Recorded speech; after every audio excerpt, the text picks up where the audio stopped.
everyone, and welcome back to Roll for Damage. Tonight we are at our 10th episode of The Scales Above, which is a Rise of Rise of D&D, not quite. Rise of Tiamat adjacent campaign. As a close, I'm doing so well. Thank you to all the new viewers and followers. As opposed to being the heroes of the story, these guys are decidedly not. So they kind of operating on the outskirts of that module. Anyways, before we get into tonight's session, we have a couple people to thank. So firstly, I'm going to get Agent to thank our sponsors, Hero Forge. Hello, I'm here to thank our sponsors, Hero Forge. If you've ever thought to yourself, I'd love to have a miniature in this game that represents my character more accurately than the random goblin I've pulled out of an ice cream bucket, then have I got news for you. You can check out HeroForge.com where you can make your own custom miniatures and make them whatever you want them to be. Do you want a giant lion man? A weird crocodile? Do you want a knockoff version of Ratatouille? Well, good news, you can make them all on Hero Forge. You can even get them printed, colored, all sorts of things. My wonderful companions with me are showing up some of their various designs that they have done themselves and had printed and shipped to them. So check them out today. HeroForge.com, our sponsors for season 2. I was muted in color. Anyways, so the other person I want to thank is Bree, who's done all our art. You can see Story up right now. You'll see Galamea and Sloan and all the rest roll through. We have a couple players missing at the moment. One is just dealing with something at home. The other is not here. So unfortunately, no Sloan tonight. They will be played by Agent for us. And the last person, well, actually there's two. I want to thank our tech, Josh, for doing tech stuff. He kind of makes the stream run. Thank you very much. And finally, Sirenscape for the music you're all hearing. It's a great online player. Look them up, give them a shot. They're really good. Okay, so we'll do play intros first. I just was hoping there'd be more people here. So starting tonight, can I get Shelby to tell us about herself and her character? Yeah, sure. Hi, my name is Shelby or Wystle, and I'm from the channel Wystle While You Work. It's a channel where I tell stories from my D&D experience and draw whatever fun fantasy stuff comes to mind. You can catch me over on YouTube telling my stories. I also play video games on Twitch, and I draw on Twitch occasionally. I'm planning to start that up again next week. And I'm playing Relia Silverfond, who is a wood elven shaman, party mom, overbearing party mom. That's pretty accurate. Mm-hmm. I also play Nia sometimes. The situation's complicated. Yes, her former character decided to go evil and has shown up and is attacking the party. So she gets to play both sides tonight. Makes my job real easy. Yeah. Next up, we have AgentNumberOne playing Saros. Hello, I'm AgentNumberOne. I am a Twitch streamer over at twitch.tv/AgentNumberOne, where I play strategy games and help new players learn how to play weird, overly complicated games that just seem to have too much needless information in them. Tonight, I'm going to be playing Saros Starweaver, who is a mage slayer, renegade mage slayer, and really career criminal at this point in his life. But he's a lot of fun to play. I'm also going to be subbing in tonight for Sloan, who is our northern barbarian, who's going to be a rather quiet character tonight, I dare say, but I'll be working on some of her stuff as well. Okay. Next up, we have Sean playing Galamea Roche. Hey everybody, my name is Sean. I am the DM over at Paradise RPG. We also have several other programs over there, variety streams, mostly surrounding D&D, crafting, map making, all sorts of fun stuff. We play every Monday night at 7 p.m. Eastern time, so if you want to check us out over there and our other programming. And I used to play a time wizard boy named Auric, but now he's gone. So now I play Galamea Roche, who is a captain of the Umberhart house, captain of the guard, and right now kind of chaperone for these people while they're in this area, and she already doesn't really like them. They are hard to like. So because Mike is currently not here, I will introduce him. He is playing Leaf, or Soaring Leaf on the Wind. Here, the Rudy Tooty Cowboy Shooty cat man that he is. He is the DM for Wonders and Blunders, an amazing podcast that you should definitely check out, that has Agent playing in it as well. They are a whole lot of episodes in, more than 100 if I'm not mistaken. And it's The 100th is about to come up any day now. it's like a light horror comedy thing. Like, the horror's not too bad. It's not like super. Honestly, super I scary. probably should have introduced this on my introductions. I'm also on this podcast and do all the audio on it. Wonder and Blunder. Check us out on all social media, wonderandblunder.com. It's really fun. It's fun family vibe comedy horror. Next up, we would have usually Shannon, who's playing Sloan, who is the community manager over at Paradise RPG, who plays Scarlet. Oh no, she doesn't. Scarlet's dead. But sorry, Sloan, when you watch this later, I apologize. Anyways, we'll move right along. Not sorry. Lastly, we have someone that probably doesn't need a whole lot of introduction, but say hi, JoCat, and tell us about Storig. Hi, I'm JoCat. I'm an animator slash YouTuber. I make a variety of things and leaning into more animation recently, and I'll be playing Storig. Storig Aglatar. He's a half orc who wants to perform and collect enough money to buy a theater so he can perform his mother's songs. And yeah, I am looking forward to today's session very much so. Poor old Joe has been dropped into some inter-party squabbles, and yeah, you'll have a good time with what's to come. I want to Anyways. apologize to the chat in advance. Yes. So we will start today's session with a little recap from Sean. Sean, tell us in as briefly, succinctly as possible, what happened last session. Oh, you don't watch my recaps. That's Paradise. I am very bad at succinct recaps. That's why I mentioned I know. succinct recaps. Okay.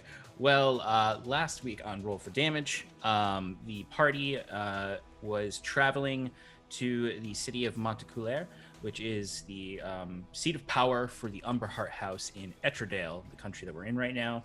We were sort of mercenaried off to them for crimes we committed while trying to save the world. They always seem to forget the save the world part and just focus on our many, many, many horrific crimes. But we are in service to the Umberharts. We had just been fleeing a visit from one of a group called the Bastard Five, who are this destructive group, somewhat kind of anarchists, really, that want to take down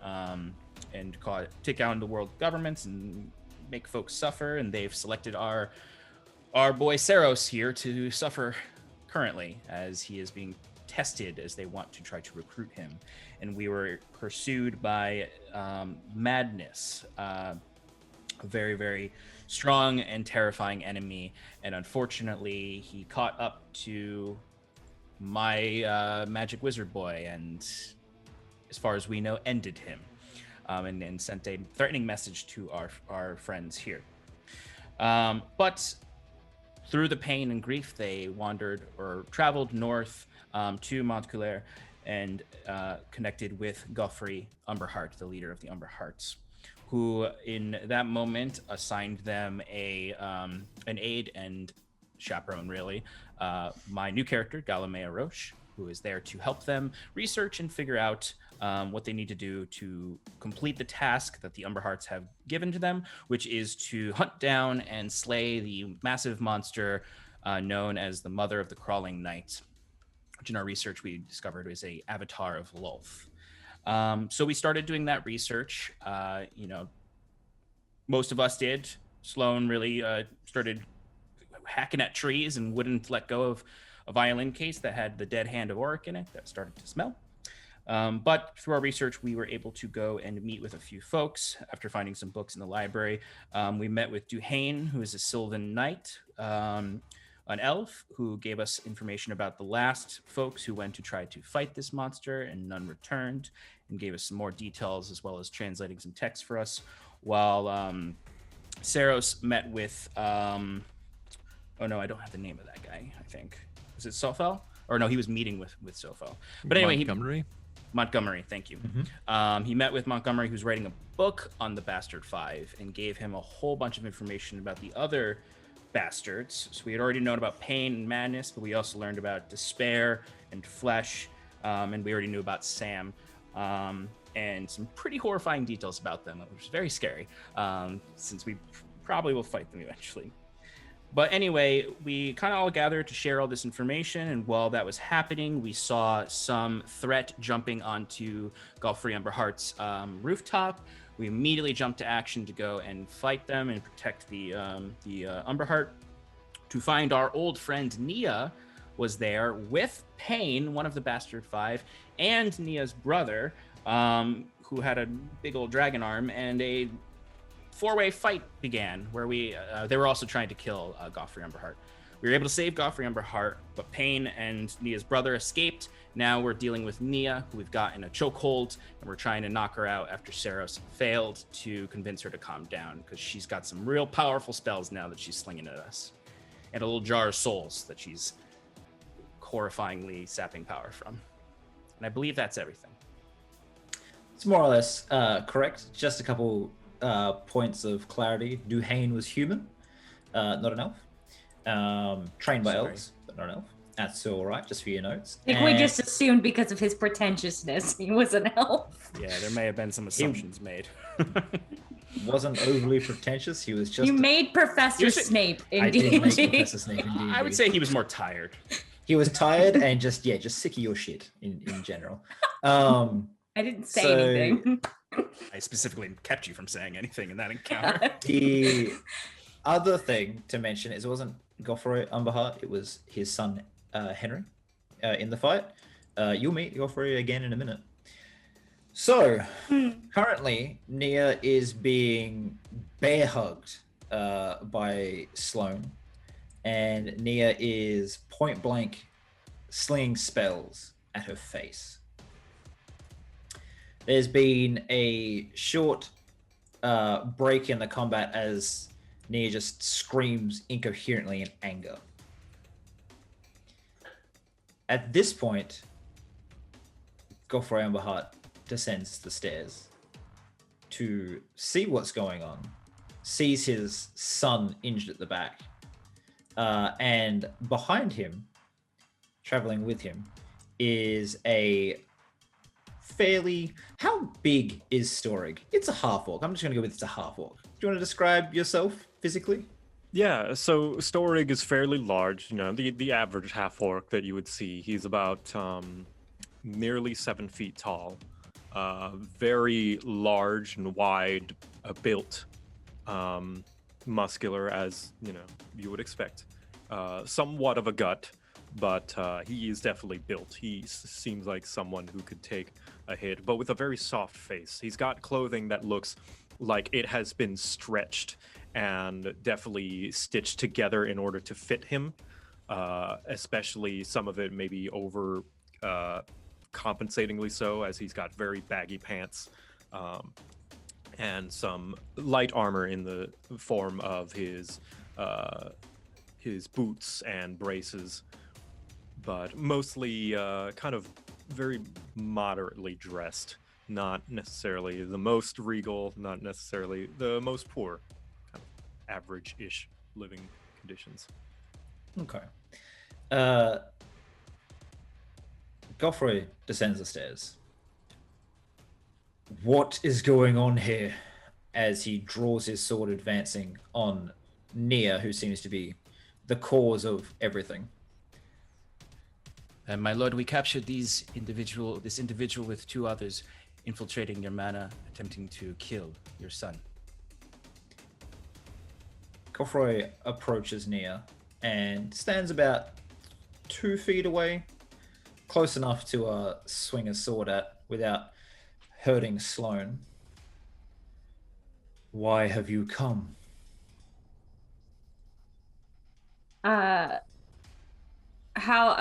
She just like she finally takes her eyes off of Sloane and looks at him. I wasn't after your son, I was after my brother. He was here also. I just kind of gesture to the broken window that Payne leapt out of. The other two escaped through the window. The new guests of ours seem to know this one. Okay.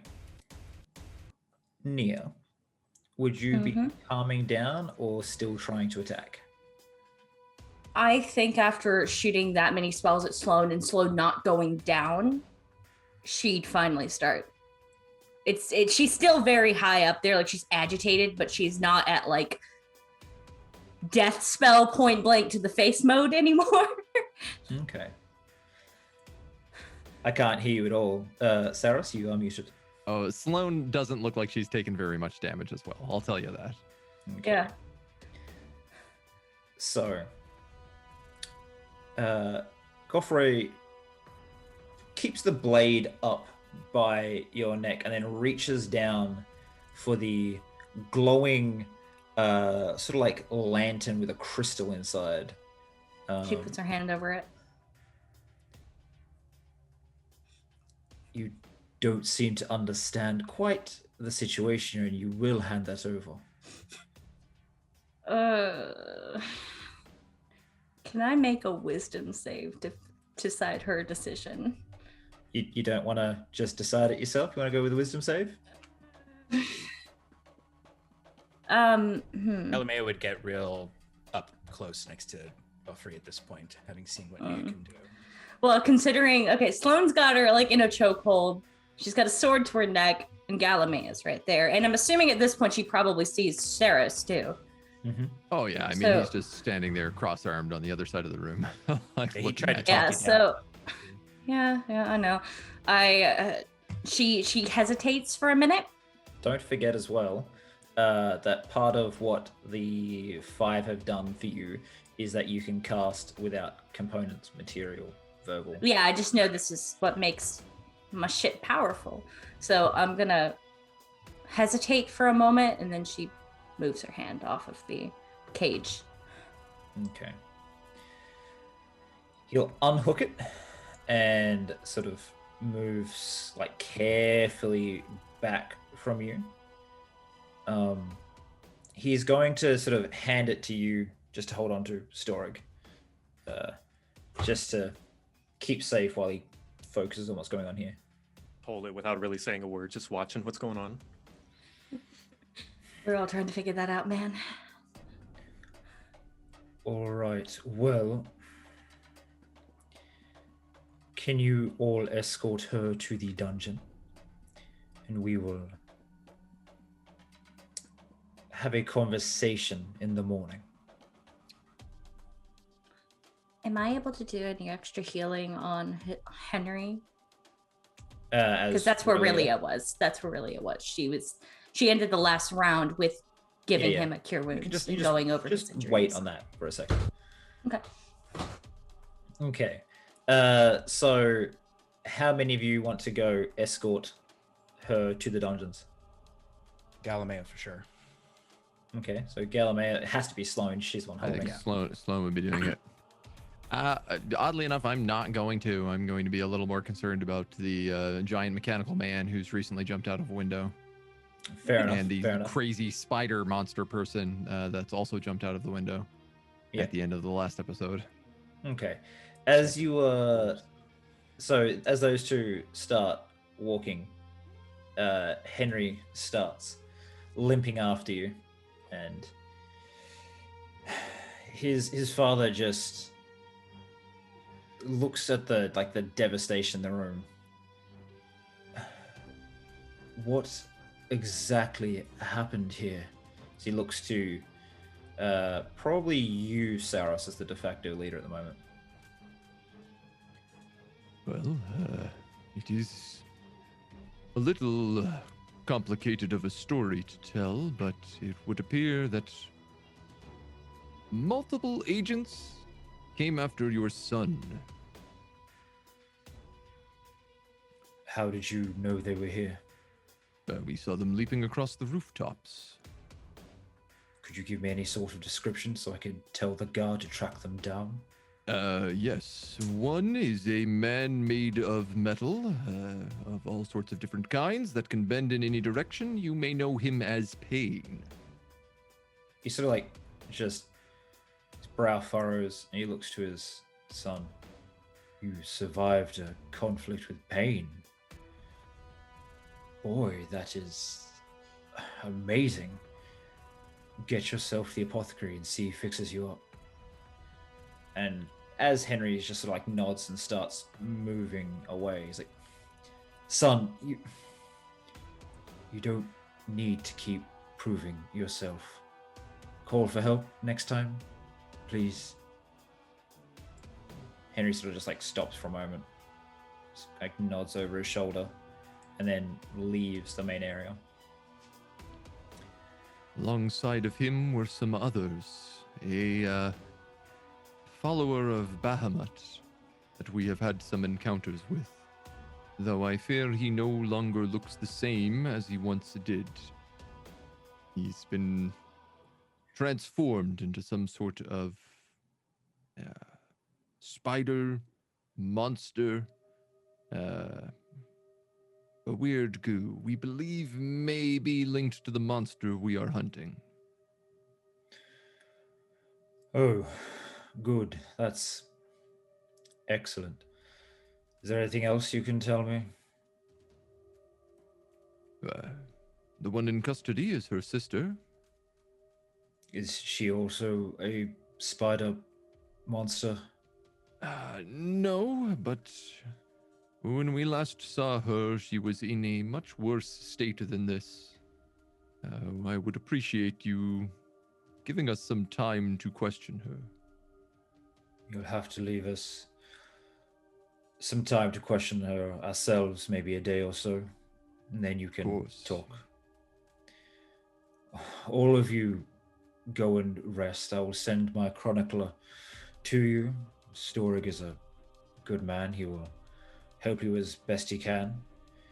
He will also be accompanying you on your journey once you feel prepared. Make sure to learn anything you can about your enemies before you go. Not just the mother or the five, but I know you've been dealing with the cult as well. They are most likely the greatest threat to us all.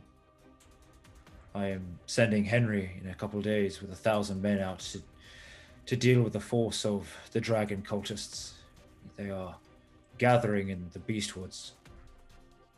But do I know where the Beastwoods is? You traveled around it on the way here because, filled with monsters, not really some way. Beasts? Yeah, it's kind of how they got the name. Well, what I know, I'm an elf from the Crystal Forest who's never been here, so I'm just asking. Everyone's got a very basic idea of the area that, you just don't go traipsing through there unless you want to get numbed on. Right. So we are having a meal tomorrow night, just the family, but you are welcome to come along if you wish. You can regale us with some stories.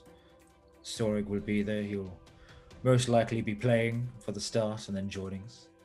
Storig just puts like one hand on his chest and like a very slight bow. Gives a smile. It would be my honor to sing songs of your escapades. Good man. You really want to have him fighting a beast like what we are intending to? Well, he seems a little, excuse the pun, green. He has experience with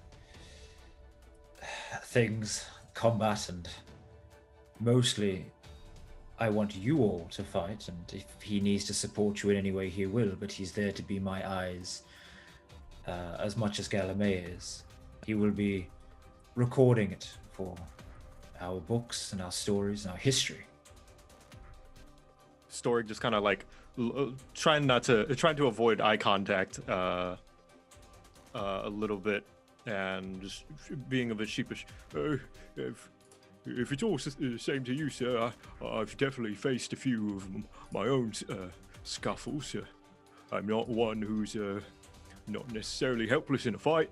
And he just kind of like weakly flexes. More meat for the grinder, I suppose. Cyrus. I won't turn it down. Well, the other thing that could be of use to you if you come along, my father is the current lawmaster of the Umberhart. He may know more about your enemies. You feel free to ask any questions. We do have some more extensive knowledge, which your services will be traded for, as discussed previously. But anything that he knows about the Five or the Mother of Night is yours. Let's say an hour after sundown tomorrow. Very good. Get some rest. The library's still free for you to use. I believe you went and met with a scholar, Montgomery. He tends to work late. If you wish to see him, you could do so later. Having me followed in your own town, I see this prison never ends. Not followed, but I believe you let Gallimea know your movements. You think she wouldn't inform me? Simply thought we were working together. We are. I know almost where everyone of importance will be in my city. I need to know if I can call on you should things go bad, or if you need information as quickly as possible where you are to get it to you. It's efficient. It's useful. Dare I ask, have you seen our cat? I have. He entered the city 3 hours ago. Good. Tried to sneak in. Was caught. Well, there's a fourth time for everything. He's, I believe, currently having a meal back in your wing. Grand. Well, yes? As I approach, I want to take out one of the little jars of the herb remedy, my medicine kit that I've been making. Mm-hmm. And I want to offer it. I know you probably have resources, but your son took quite a few rather nasty hits, and I just want to see that he is made well again, so I wanted to offer this. It's a simple poultice, it's nothing special, but... Thank you. Your kindness is appreciated, but we have our own apothecaries, healers. He'll be fine. And really, he needs to spend some time naturally healing. I know you are a caster of some power, and This is medicine, it is not magic. I understand. However, it's not uncommon for elves to hide a little magic in the standard things around them. I think you should be on your way. Hates these elves, man. I'm trying to be nice, man. Yeah, she just gives a nod and it's like, all right. Starts heading out. I guess if we're not being kept here, she'll head back to our wing. Yeah, to be clear, that was you as Relia, not Nia, because Nia is currently on her way to the dungeons. Yeah, no, that was really, yeah. So I'd like to note that Sloane, because I'm in control of Sloane, I'm allowed to do this. Sloane is carrying Nia in a bear hug with like her feet off the ground, just kicking the entire dangling way. She's pissed. Yeah, I imagine if you make a ruckus, someone's knocking you out, especially you've got Gallimea there, who just doesn't care about you that much. No, she's not making a ruckus, but she's not happy. Okay. So, you all head off. You've got Gallamea, Sloane, and Nia heading towards the dungeons. I believe you have Storig, Saros, and Relia heading towards your wing to go meet Leaf. Is that correct? Yeah. Okay. It's currently about 8 o'clock at night. So you can spend more time awake, or you could just have a chat, go to sleep. Whatever you guys want to do, let me know. But for... My music stopped for some reason. For Sloane, Nia, and Gallamea, when you get... Because Gallamea knows the way when she leads you to the dungeons, you'll have to hand Nia off to some guards. So there's 2 of the Legion there. Big boys, plate armor, white lion cloaks. And they both have great swords sitting point down. They're standing either side of this large reinforced door. Very sturdy, sort of complex external to the castle itself. And they just sort of hold out a hand. You know, these guys don't talk a whole lot. Real quick, Nova, I imagine I know, do we have in the Umberhart house anti-magic precautions for these dungeons? Yeah, you can tell them to get shackles and they'll know what you're talking about. Okay. This one needs shackles. She's very dangerous. Do not leave her unattended. She has shown herself to be incredibly bold.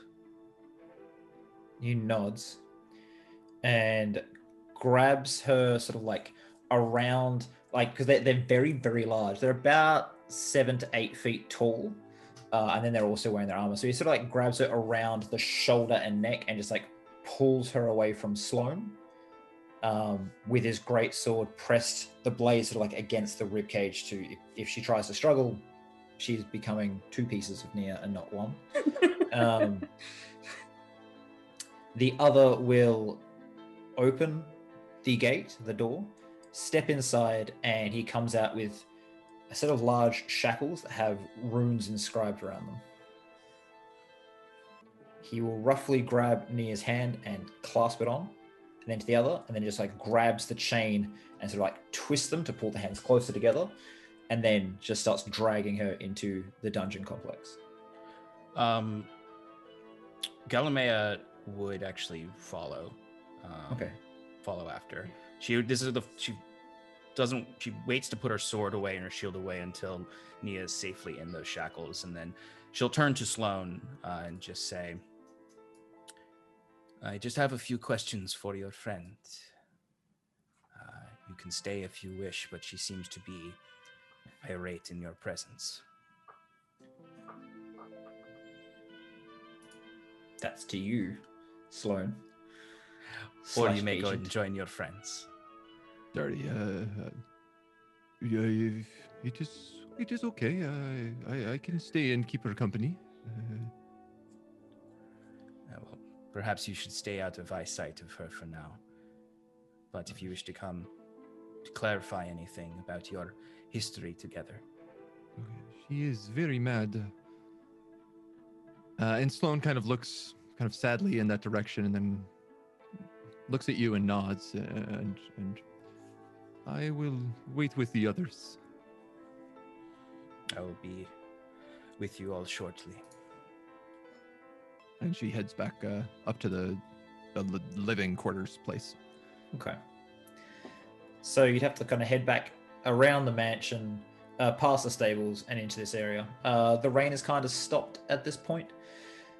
You can all go in. So it's just Gallamea and Nia separate. Do you want to have any sort of interaction, or are you just watching? No, I would actually like to have an interaction.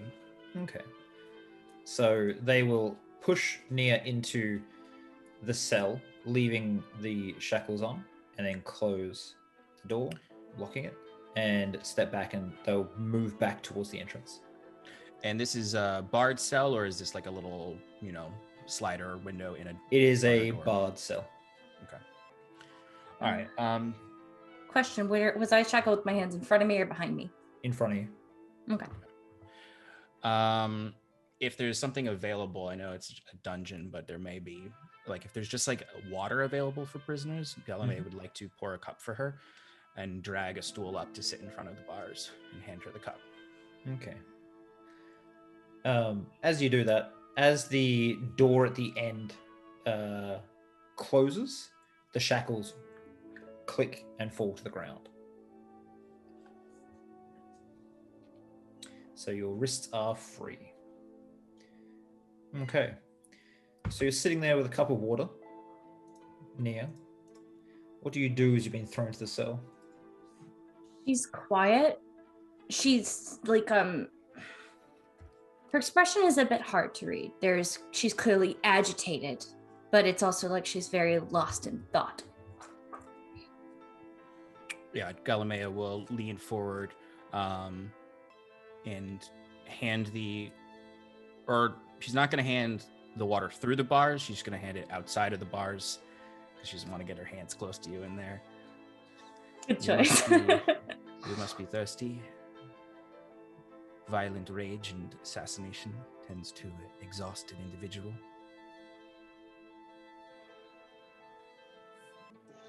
She stares at the cup for a while and then back up at you. Oh. Blue, are you okay? Sorry, dog started moving. Oh, good. That was more important than that. I was like, is she talking to the... No. She looked down at the cup and looked up at you, and she doesn't trust the cup. So she's not going to take it. Are you sure? This was just sitting in here, no way that we could have done anything with it before you came? I didn't come for whoever was in your house. I'll leave it right here. And she'll place it down just outside of the bars. I only have a few questions for you, if you would be so kind as to tell me exactly how you got here. How you ended up in a fray with one of the Bastard Five. I understand your brother was here, but it does not explain why Pain was after my lord. I don't know why Pain was after your lord. I was after Hexen. I've tracked him here. Do you know Pain? Are you I've heard of associated him. with the Five? No. I'm Do here I for my believe brother and no one else. I mean, you can roll an insight. And Nova, is Nia's new sheet okay for her rolls? You can just use your old sheet. It's fine. Okay. Well, Sorry, I've got garbage insight, so I definitely don't know. I got a 5. yeah. I'm just gonna. You're that bad at Very, mine. very hard to read. You're not quite sure what's going on there. I'm I just think gonna. she's Yeah. be well. Hey, thank you. Welcome in. How do you know the individuals that assisted me in stopping you? They used to be my friends. What do you mean used to? What happened? Sloane killed someone very close to me, and then they all left me on a boat. Didn't even say goodbye.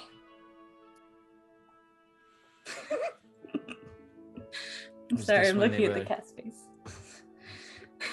Was this when they were in Etrelone? When the Bastard Five attacked? No, this was after we took care of the dragon.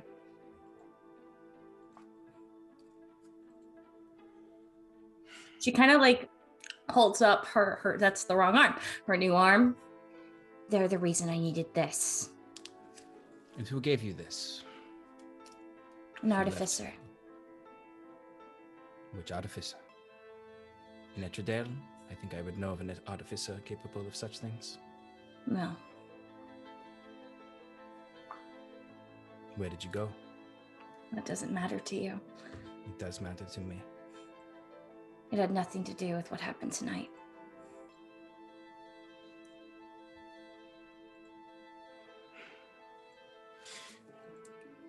Powerful artificer must have been necessary to craft the armor of pain. A similar advancement to your arm. Interesting coincidence. No, I don't even need an insight check for that. At this point, there's a knock on the door on the outside. The one of the legionnaires opens the door and sort of just like beckons you over. Galamea will, before she leaves, will once again kind of lift the cup up and hand it over to see if she'll take. She'll take it that time. Okay. There's a advisor with the legionnaire. He's like, I'm sorry to interrupt you, but your time is up. I am here to talk to Nia myself. I believe you are to be going and rejoining the I'm not sure the party has a name, but the people that have been hired to deal with the Of course. the mother. Of course. As you wish. I will go and join the others. He sort of nods to you and walks in, closes the door behind him. And Nia is going to spend some time having a chat with a Frenchman. So, as the others have arrived in the sort of dining area, they find Leaf there, who spent a couple months away from the party. Maybe close to 6 weeks away from the party. And has finally rejoined, tracked them down, and is helping himself to all the food you guys started to cook, and then had to leave to fight Pain, Hex, and Nia. So you kind of just showed up to a feast laid out for you there, Leaf. Well, that's mighty kind. So as you're sitting there eating, you will have, who would it be? Saros, Storig, and Aurelia approach. Hello. Oh, please help yourself, Leaf. Oh, I already have. Thank you so much. This was wonderful. This couldn't have been your cooking, though. No, I am afraid I cannot take the credit for that one. Some introductions, I think, are in order. Leaf, we've gained a minstrel on our little operation here. Storig, your name was? Well, yes, of course. As you know, I'm Storig, and thank you for your formal introductions, and I very much look forward to helping, assisting in whatever manner it is that your mission is, and I hope I can be of good assistance. Oh, gods, you poor thing. Leaf, do you want to describe what you look like for both Storig and the audience? Yes, Leaf is a cowboy cat. He's Good. tabaxi. Kind of looks like a lynx. He's got black and gray fur, and he's got like a big Cad Bane hat, duster, crossbows, and one big devil arm. Yeah. So the art does show up for Leaf in the thing, but I just thought I'd make sure that's it's described. Okay. So yeah, he's sitting there. You've been introduced. Continue. Sorry to interrupt. Well, Well, it's nice to meet you, Mr. Leaf. Likewise, Storig, welcome aboard. Glad to see you're all right. All right's a way to put it. How are you all holding up? We just Yes. ran into Nia again. Well, there's some good news. Not exactly. To be determined. She was Well, rather angry. Well, yeah, that makes sense the way we left things. But I'm glad to hear that she's all right. Is she? Where is she? Oh, she's in the prison. Dungeons? Oh, for God! Again? As Wait, she did we do it or did she do it? I mean, Sloane dragged her there, but it was her own doing this time. She didn't get framed quite in the same way. Okay, well that's good. She's with Sloan, so maybe they can work things out. Oh no, she Hey, very much tried to kill Sloane. She is very, very angry at her, in fact. The magic she was using was kind of insane. Pardon me, but it sounds like you've encountered this person in this very similar scenario before. Story, Is this a regular occurrence? Story, dear, you'll come to find out with these people. Yes, this tends to happen regularly. A little thing called plausible deniability, where sometimes That's a bit concerning. less you know about something, the less likely that, say, you'll accidentally get kidnapped by a bunch of guards on the way outside of your forest and taken along on a hellish journey where all of your friends get. Are we friends yet? We have a bit of a bad time. Are we friends Honestly, yet, we might or as am well I lay just? this out for you, Storiga? There is a fairly good chance, I would say somewhere around 70 to 75%, that by the end of our meeting, you will have turned into some sort of monster and tried to kill us. Oh, well, I sure hope not. That's not a very good first impression. No, well, Yeah, we're you've not made so a good wonderful at first those. impression. It's the last impression that tends to bite us. Well, I do apologize if that happens, and I promise that it's nothing personal. I try my best to make sure that I'm doing the best job I can. Well, that's great. Ugh. We've got some civility in advance. We also apologize for whatever terrible luck we happen to rain down upon your life, Story. For what it's worth, I've definitely encountered a few mind control victims before. Oh? Interesting. Can we hear that story? Perhaps another time. It was very awkward when their minds were back to normal and they had to clean up the mess that they didn't know they made.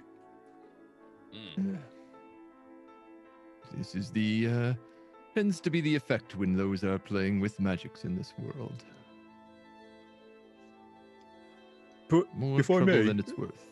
if I may, only if it's not too much to ask, if I could know a little bit more of what's going on here. You all just seem to come in here, cause a lot of a ruckus. Not that I'm saying anything, but it seems like there's something important going on here. But only if it's necessary to tell me. I don't mean to overstep any boundaries. You two are better at answering this than me. I And I'm mean, still the waiting main- for answers. The main thing to concern ourselves with is this crawling mother of night, I believe she's called. Some sort of monstrous spider creature, an avatar of a god that has been preying on some of the local population. It's been attacking people. It's been vomiting up smaller spiders outside of its mouth. We know this much. It has some sort of horrible, deadly toxins, and, well, frankly, we've been press-ganged into killing it. Nova, do I know anything about this? Have I ever heard of this creature before? Mostly that it is fairly recent. A lot of the monsters that have been around here have been around for a long, long time, hundreds and hundreds of years. Where this one is maybe just the last 30. So there's not a huge backlog of history, just that, you know, a few warriors, like I imagine Story has gone around to like get stories from people at different times, to, like, you know, turn into songs and whatnot. So a few people would have told stories of, you know, going out and sweeping through the forest, and then all of a sudden all their comrades are gone and they're by themselves and they just sort of flee. It's a very quiet predator, and as soon as you can see its webs, you are probably too close to its territory. Oh, that nasty thing. Oof. Yes, so That's frankly what we've been tasked with here. Well, there's a few other things that are hunting us along the way, and that seems to be what keeps crashing into our life and the trouble that keeps following us around. Well, no one ever said the path to righteousness was ever easy. True words. True Unfortunate. words. Galileo, you walk in on that line. No one ever said the path to righteousness was going to be Oh no. you and who else was with you? Just you, right? Yeah. I imagine that Sloan got lost on the way back. Yeah. You probably found Sloan just like wandering in circles in the hall. So you and Sloan arrive at this point. Galileo would come in and at that say, "Well, Stoic, I don't know if you'll find righteousness with this group from the stories we've heard." I don't know about that. I don't know you lot that much, but I always think that everyone's capable of some good. Optimistic of you, but they've committed many crimes in their years in their service to our houses because of those crimes. Make a history check. I just want to make sure exactly how extensive your knowledge on their crimes are. Me? Yeah, because she Yeah. might not, like, I imagine Galamea, she sorry. might Oh, not know, like, specifics. She's just been told, these are criminals that are going to help you, or you're going to help them kill a big monster for us. Yeah, you could have just been told these are bad people. Exactly. Let's have a look here. 20. It's a dirty 20. Okay, yeah, you have the full list of their crimes. I got a dossier. You're just given a packet of them at your briefing. Yeah, pretty much when they were hired by the Umberharts, they were given the file, and most of the time when you get like a dossier, it's like this. They like you got a tome, like a stack of papers, just like holy shit. Yeah, that's like all I've been doing the week before they got here is reading it. But she would sit down and nod to Leaf, having not seen him before. I suppose you are Leaf, the supposed leader of this group. Oh, is that what you heard? Well, Saros has been somewhat acting as the representative for this group, but we had expected to be dealing with you more. It would be nice to stop herding cats myself and let the big chief take over. Big chief, I like that. Well, I think it's going to be great having Storig on board here, because finally I think these stories are going to get sorted out to see that we are not just doing crimes, but in fact repeatedly saving a whole lot of people. I don't know what it is that you've heard about us, but it seems everybody skips that part. She'll grin at you and hold a hand out to shake your hand. Captain Galileo Roche, I've been assigned to help you with this endeavor.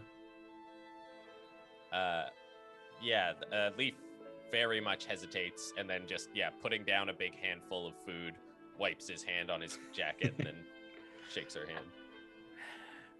I will admit that the information does not always shine a light on some of the things that you did do, but despite what you have done that is good for the people of Etredale,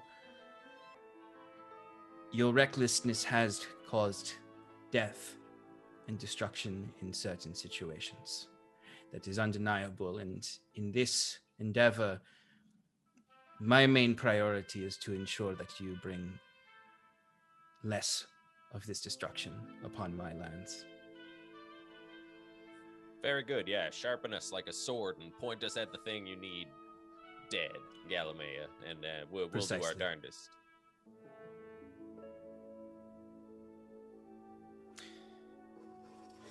Well, the evening is yours. We will continue researching tomorrow. I know that Saros wanted to leave as soon as possible, but we do need to make sure that we are ready for this fight. We need to make sure Storig survives, so he can tell your story in the way you wish. It would be preferable. Okay, so it is probably about 8:30, 9 o'clock at night as you guys have some food, finish chatting, getting to know each other a little bit. Do you wish to go meet anyone tonight? Or I know that Saras and Leaf like to break the law as soon as they enter cities. So is there anything you guys True, we wish haven't to robbed do? anybody in a while. I have to go back and meet Montgomery because he said he was going to give me some news with the meeting that he had. But just like a quick meeting with him. I think. Haven't robbed anyone in a while. Can I get you to make a wisdom? I'll make it a save, but it's more of a check. I just want you to use your proficiency with it. Me? Yep. Yep, you, the man that likes to real break good. mages. 29. Okay, so you definitely felt the call here. As you start thinking about Montgomery, as soon as you go, he's meant to be meeting Sethel. You feel this like warm pulse through you from your orb. Magic Sethel, do you remember what was said about him? That he had information about the 5? And no, I don't remember what was said about him. He was the head of the mage college here. Oh, Oh my god. Yes. Ah, Yes. all right. Don't you worry, Galileo. We are not going to have any innocent blood on our hands the whole time that we're in town. I can guarantee you that there will not be a drop of blood spilled that does not absolutely have to be. Oh, I'm feeling great about this. In the middle of him saying that, you just get this twinge, and you just kind of like, I guess, look to Leaf. Yeah, I think I shoot him a look. That's just like a.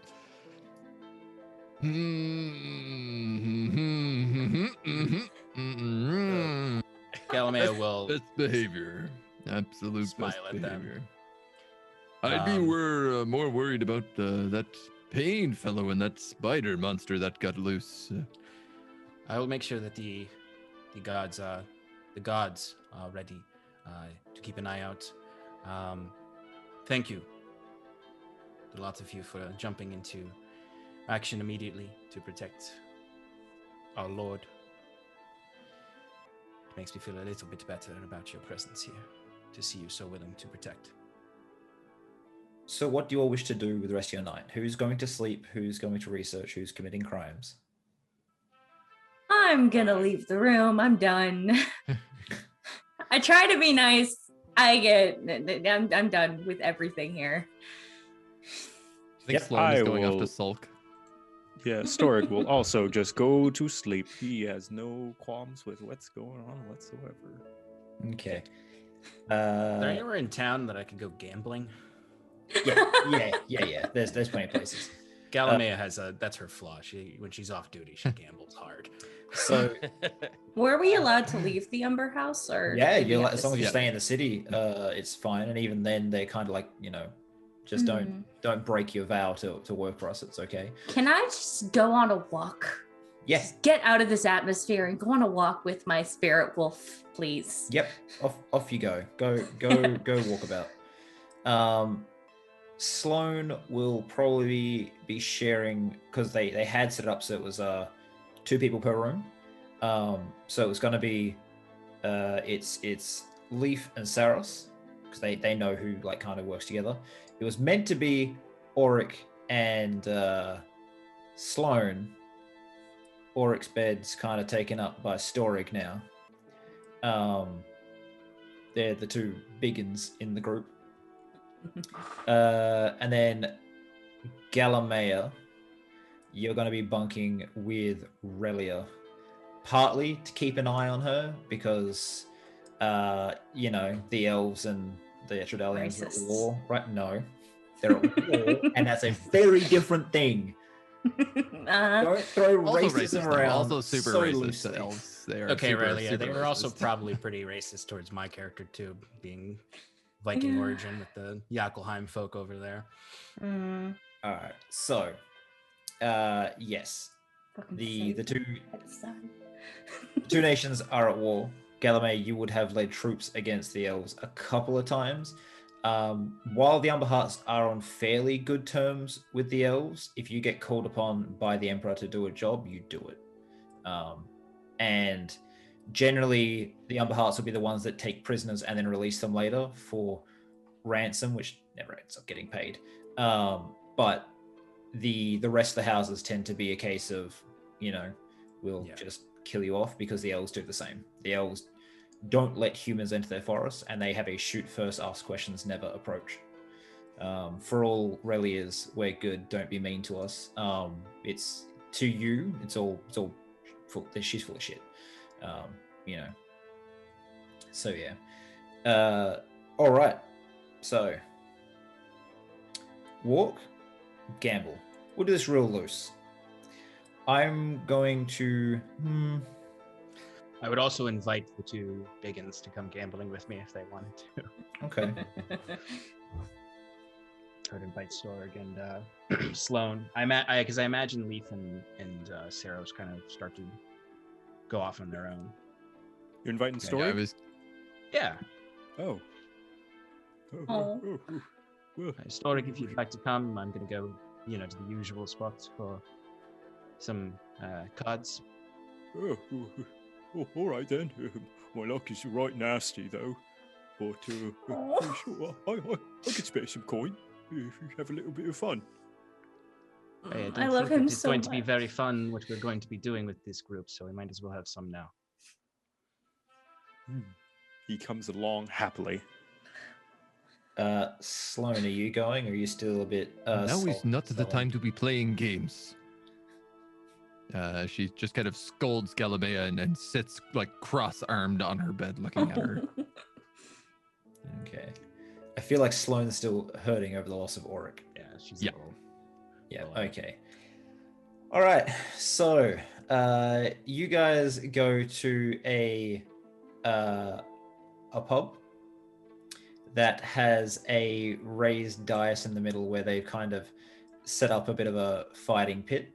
And when you walk in, Galame, they know you here because you tend to get in the fighter's corner and yell out advice. And if the fight goes on long enough, provided the fight is good enough, if they start listening to you, the fighter wins. So when they say like, oh shit, she's...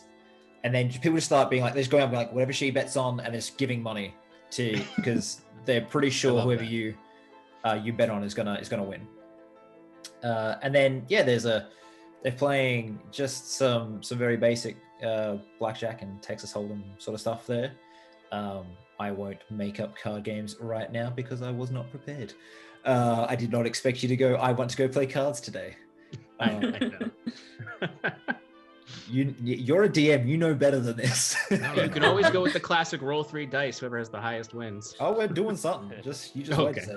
Okay. All right. So, what we're gonna do is you're gonna roll 2d12s. Now we're gonna do blackjack, but it goes from 1 to 12, as opposed to you got to get close to 21 as possible. You're just gonna do this twice, and you can bet in a fight, and then we'll see how it goes. So, everyone, roll your 2d12s, and we'll see how Everybody? it goes. Only the people that are there betting. But to say, 8. Goddamn, 18 is really good, Galileo. Ooh. I gamble a Go- lot. Yeah. You bugger. oh,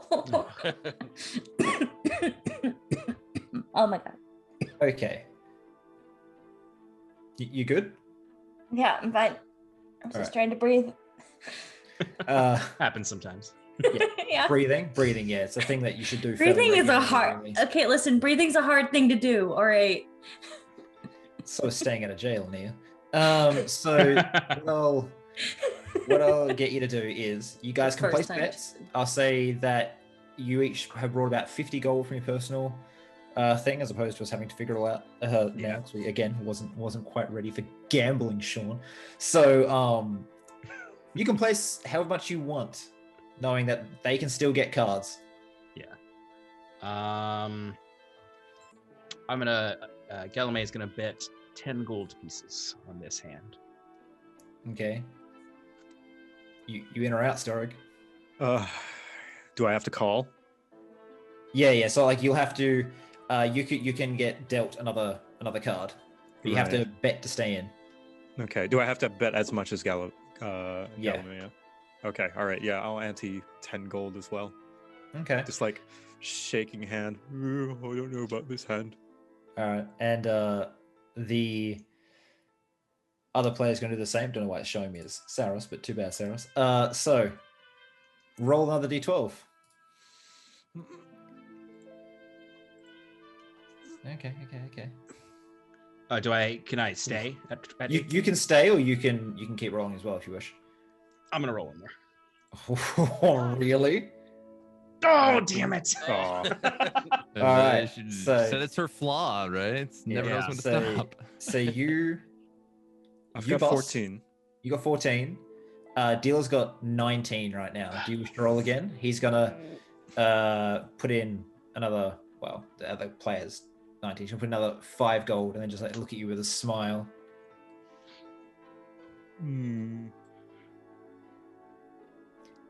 That is the highest the highest one here, yeah? Yep, he is the highest one here. You feeling lucky? You gotta give it another shot. Come on.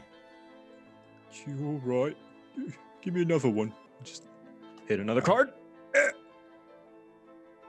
Oh, Ooh. So 17. Galme is very excited next to him. Storig, you got this. You got this. What have I got to lose? Just So hit you- one more. All right. Ha! Ah, no. All right. So he sort of like scoops up all the money. He's like, "Would you like to play again? I'm Yes, of liking course. you." Oh, all right. And they deal the cards out again. We'll just once more, and then you can bet on a fight if you wish. All right. 2 die rolls, 2 d12s. Okay. 11. Yeah. Ooh.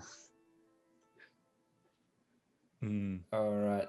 Sorry, let's have a look here. 11 for Gallimea, 11 for Storig, 19 for the dealer. So he's just like sits there and he's like puts in his 10 gold, sits back.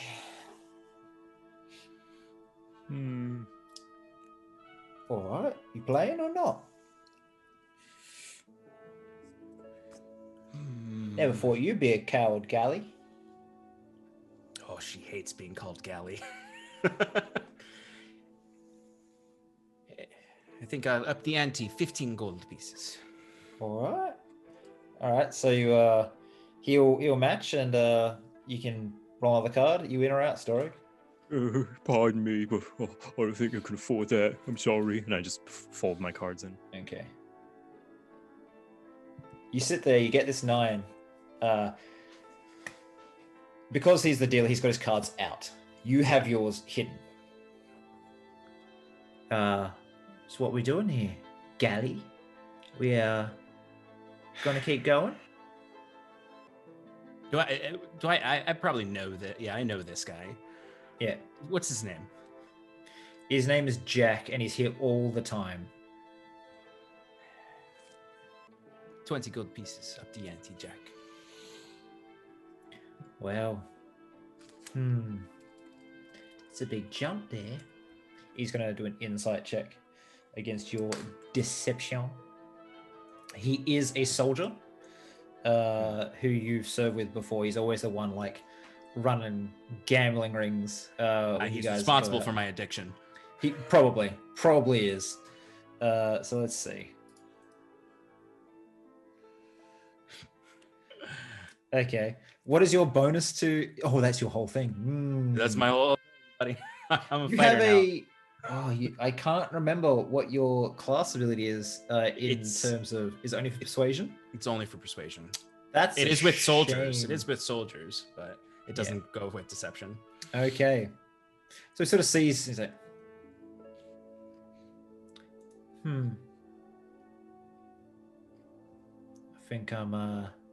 Oh wait, Gonna no, have to- no, you're right. I can choose to re-roll a charisma roll with a Okay. soldier. Oh, thank God. Warlord class feature that he's got for the fighter subclass. Lets them mess around with roll soldiers a any little bit. charisma roll when interacting with a soldier. So, go nuts. Dirty 20. Think you're bluffing, Gally. And he sort of You feeling lucky, Jack? he matches you, and then what you got? 20. You lucky bitch. Fine. And he like pushes the coins towards you and just like sits there like, and there's like the little crowd that's gathered around. It's just like laughing and like, you know, slaps you on the back a few times. They're like other people you've served with. This tends to be a bit of a soldier's bar. And they're kind of like laughing at Jack, but one of his mates buys him a drink and sits there and he's just like, I'll cheers that drink. Not even like wait for him to lift it up. Just like hit the cup with mine. Say, better luck in the fighting pit. Fine. But I'll bet on. All right, and he sort of just like sits there, like sullen for a few minutes before his friends sort of cheer him up. Right. In the pits, you have a large Goliath. The fight has just started. They're still taking bets because no one's really taken like any big swings yet. Really, really big Goliath sitting there against this more nimble human fighter. Goliath, like almost too big, like 9 feet tall, like massive man. And the humans, he's pretty well built, but he's just shy of 6 foot. Quite broad. And while the Goliath, like it's like if he hits this human once or twice, that guy's down. But the human's just dancing around, keeping under his guard, like landing hits, like light hits along the ribcage every now and again before dancing back. Who would you like to bet on? Galamea feeling very confident from this game after buying another drink for herself and a drink for Storg. Wander over, and I'm gonna bet on, given her confidence and confidence in her ability to shout things out to this human, I'm betting on the human. Okay. Storg, what would you like to do in the bar? You wanna bet, play music? He's holding off. He's feeling uncomfortable around this brawl, and he's just gonna hang behind Galamea and just like shadowing behind her, wincing at each like blow that is thrown, just like watch out, just like each time someone's about to land a hit. You kind of do that thing where you kind of like almost sway with them, like you're like trying to like dodge for them a little bit. Yeah. Like, oh no, he's going to hit, but just like whispering under his breath, oh, he's going to hit you. Oh no, he's going to hit you. You can almost like, you can hear that when the Goliath swings, that big whoosh of air as like this massive arm like swings through the air. The human, not so much. He's like ducks in and he just keeps like jabbing along the same, like the right side of the Goliath's ribs, just like always the same sort of thing. You see this like smack of like, you know, a hammer hitting meat sort of thing. And it's like slowly spreading this big red mark across his ribs. And over the course of a little while, the Goliath starts wincing. I'm going to roll 2 rolls, just straight rolls for Goliath versus human versus Goliath. And if you want to influence him anyway, Galamea, with your abilities, you can. So Goliath first. Okay. All While this is going on, like Storg just kind of like very gently, just like with 2 fingers, just pinching Galamea's shoulder, like behind her. They're throwing quite hefty punches. Miss Galamea, you sure they're going to be all right? Don't worry, Storg. As long as they listen to me, they'll be all right. Oof. I promise, no one dies here. No one dies here. So, first set of rolls. Good though. Probably not. No. The first set of rolls, the human seems to be sort of like keeping out. He's not getting a big enough lead on the Goliath to really be like making an impact, and he's still needing to be very careful about the Goliath swings. So there's not really a clear leader right now. What would you like to do? Okay, so and I can use my essentially my battle orders. Yeah. Cool. All right. Not ones that make you hit them, obviously. That would be unfair. Yeah. Well, I mean, yeah. Yeah. I'm not going to jump in the ring and start fighting. Start pummeling the Goliath along with the human. Probably not a good idea. Yeah, I'd like to help increase the mobility of the human. I'd like to attempt to use the feint and move battle order to allow them to more dexterously move about and outpace the Okay. if that's possible. I mean, that stops attacks of opportunity from enemies. Okay. So what I'll say with that is I want you to make, as opposed to, because I think it's usually you have to do a roll against them. All of them are like a roll against them. So make a charisma, make an intimidation to sort of yell out, and it sort of distracts the Goliath a little bit. Who knows your reputation? And how much have you bet on the human right now? I'm gonna bet 30 gold pieces. Okay. Half my winnings I just got. That's a natural 20. Cool. All right. So Goliath looks to the side at you, eyes go wide, and the human takes a chance to sit there, and he uppercuts the Goliath's chin, which is pretty hard because it's tall. And as his head goes back, this big overhand hook straight in to the neck, and then as he sort of looks down to grab at the human, jumps back, avoiding any sort of counterattack because you have allowed him to get part out of attack's opportunity. Goliath is now struggling. He's going to make an attack. He's going to do it because he's a barbarian, a reckless attack. He's going to get advantage, but give advantage back. Hey, I'll roll 2d20, pick those. Okay. Versus the... Of course. All right. So Goliath comes in, swings down, human jumps back, just misses it. There's maybe the bone spurs across the knuckles and things. This guy is really, really big and a bit almost grotesquely large even for a Goliath.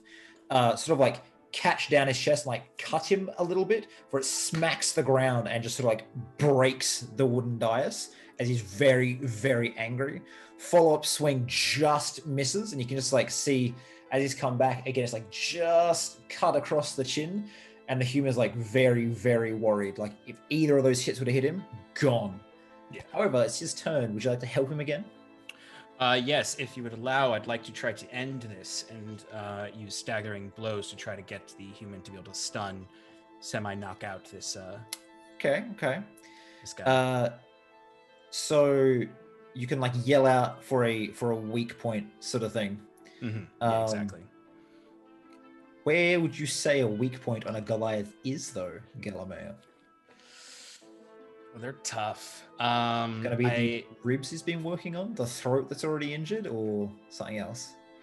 I imagine it definitely one of the spots he's already been applying a lot of pressure to. I'd say if he can get behind him and get a really, really aggressive kidney shot in below the rib cage where he's been working on it, where he's already a bit bruised. Okay. All right. Let's see. He's got advantage. That's not great. That's 12, and let's see if he can beat the Goliath doing. He does. Man, this Goliath sucks.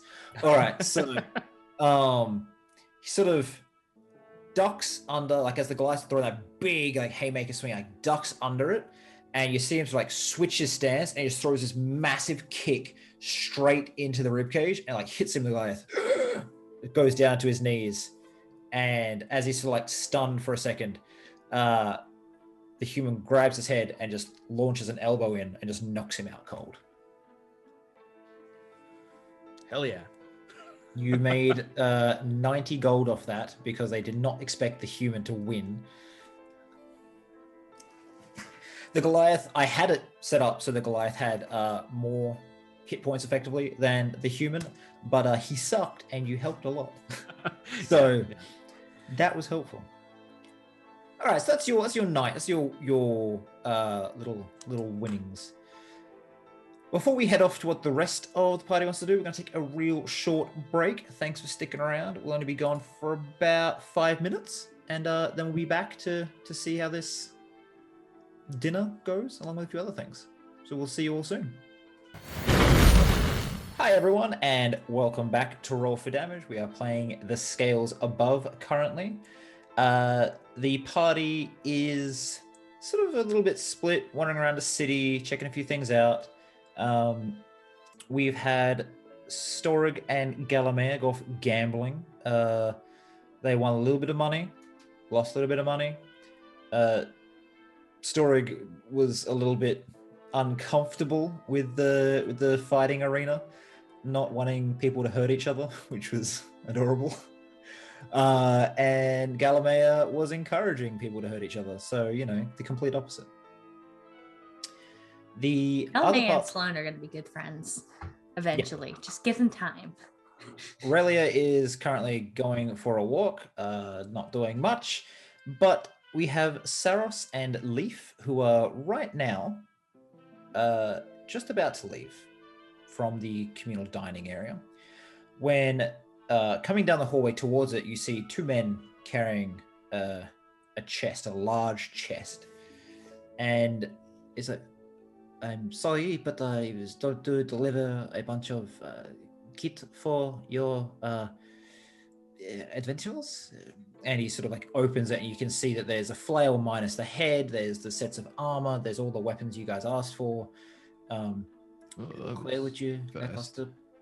Well, we add most of this stuff sort of later around. We just alter a few things, but we did not have a head for the flail. If you could wait maybe half an hour, I could have it set up for you. A smith is very good. Sure. This is to be going inside of it, as I hold up the meteor rock. Understood. We shall be back in about 30 minutes. And he sort of takes it. Yeah, I'm gonna need to go with that, I'm afraid. Okay. And you can go. There's nothing crazy. He just goes down to the forge inside the castle. It's late. The guy was starting to pack everything up, but he's like, sees you come in, starts stoking the fire again. It wasn't put out. It was just, he just hadn't tended to it a little bit. So he stokes it up, sits there, wraps your meteor rock that you have in metal to make the flail. And that's more or less it. He then will, once it's cooled, hand it to you. Is that gonna be all right? What you wanted? Yeah. Yeah, and Saros kind of holds the flail in one hand and hefts the rock up, catching it a few times in the other hand, and goes, this should do sufficiently, I think. Thank you. I appreciate your careful touch. Smells you. Anytime. And then I would head back to find Leaf if he didn't come with me during this adventure. I'd say he'd be digging through the stuff, but if you were leaving, then he'd come with you. Okay. So you guys can kit up and head out together. You guys just going for a walk or heading straight to Montgomery's? Or you just walking to Montgomery's, I guess? Walking to Montgomery's, but we'll have some thoughts to share with Leaf. It's quite a bit of time you spent off in the forest. Wanted to make sure that everything was okay. Well, I mean, I think we both know that it's not, but in the same way, I guess we both know that it is. We got our task set for us, and I'm sorry for taking off like that. No, I understand it. It was not exactly an easy scenario we found ourselves in.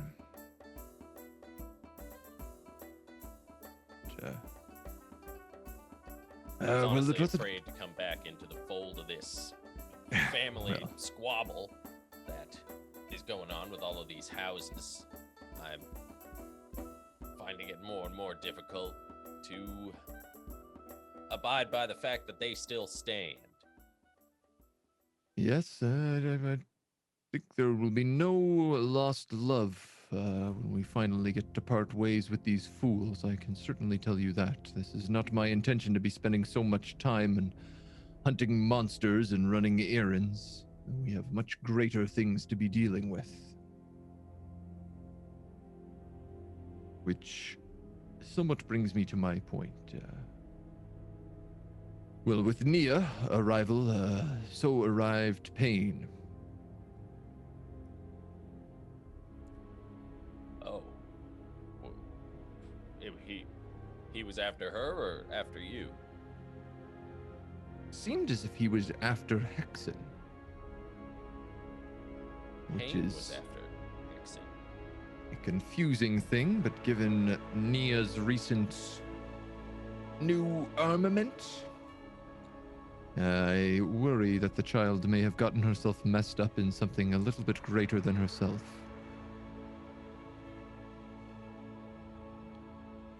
Oh, well, great. Okay.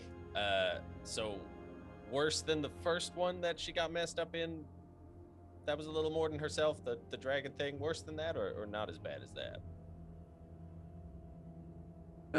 It is unclear to me what has become the greater threat to us at this point. She tried to kill you. Did she try to kill you? She tried to kill Sloane, and Right. understandably so. I think that poor girl has been through a fair bit.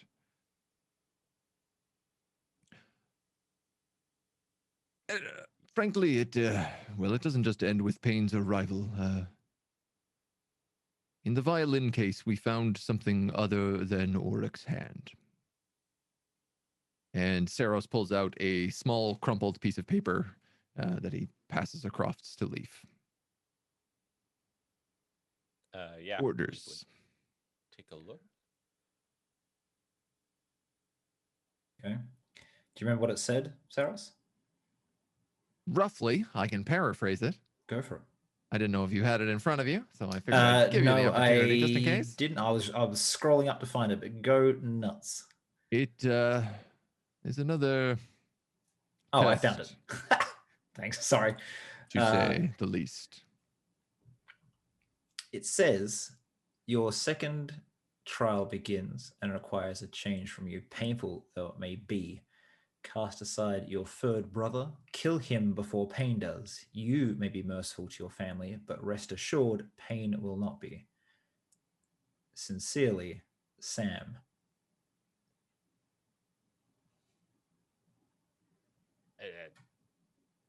He wants you to kill me?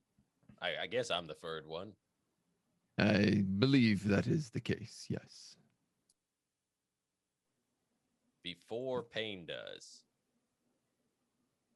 That is more the warning I wanted to provide with this. I do not follow Sam's orders, I follow Ophelia's. We are tasked with killing this spider, but frankly, it is low on the totem pole of things that I wish to get rid of. Sam has recently now decided to put himself at the top. Well, second to the top. Who's first? We have a job. It's getting better and better, Saros. Yeah, the timing is impeccable, to say the least. You want the cherry? He's the head of Yeah. the mages school. Oh, that's great. Okay. Well, Yeah, perfect. yeah. So, I need to speak with Mr. Montgomery, who has gathered some more information on him about the Bastard Five. I'm hoping to learn what I can about the man as well while I am there. I'm glad to have gathered our equipment, but I do not know when the best time to strike is yet. We I believe we are going to be stuck in this town for a few days till they let us out to kill this beast. So I figured we might as well make the best use of it. Hmm.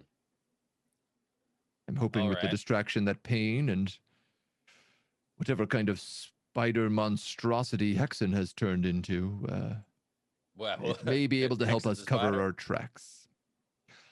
Yes, you remember that strange jar of goo Auric was carrying around? Oh, did you threw the goo on Hexen? That's great. I wish Pain stuffed it down his jaw. Ugh. Okay. Yes, it was well, a rather gruesome transformation to say the least, but research is providing that it has some sort of connection to this spider we are hunting. So at least we know what her blood does now, or what the goo does at the very least. Ugh. A lot to You know- take in, I know. Well, honestly, just the worst part is I find myself hearing that story and feeling a little heartbroken all over again for Auric, because he would have loved that. He would love to see know. that jar get shoved down that guy's throat. Mhm. I can only imagine what he would have thought about the transformation, eh? He could have had an even larger army of spider people at the rate he was going, but I suppose And not anymore. And he'd also love that I'm creeped out by the fact that now I'm feeling sentimentality towards some sort of crazy spider blood. He's Aye. still getting me. He's surprisingly still in my own thoughts. I worry what they may do with his eye. As you guys are discussing this, Galamea and Storig returning the other direction from their pub. So you guys will run into each other in the street. So what you will hear is he's still in my thoughts, and I'm worried what they might do with his eye.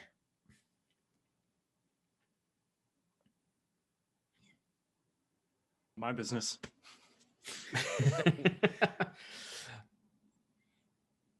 Yeah. Know know what to say to that. Yeah. Successful night? You look a little down on your luck, Storig. Well, just not used to betting on people knocking each other's teeth in is all. But Miss Galamea made a few bit of coin. Yeah, well, good odds tonight. This is good to hear.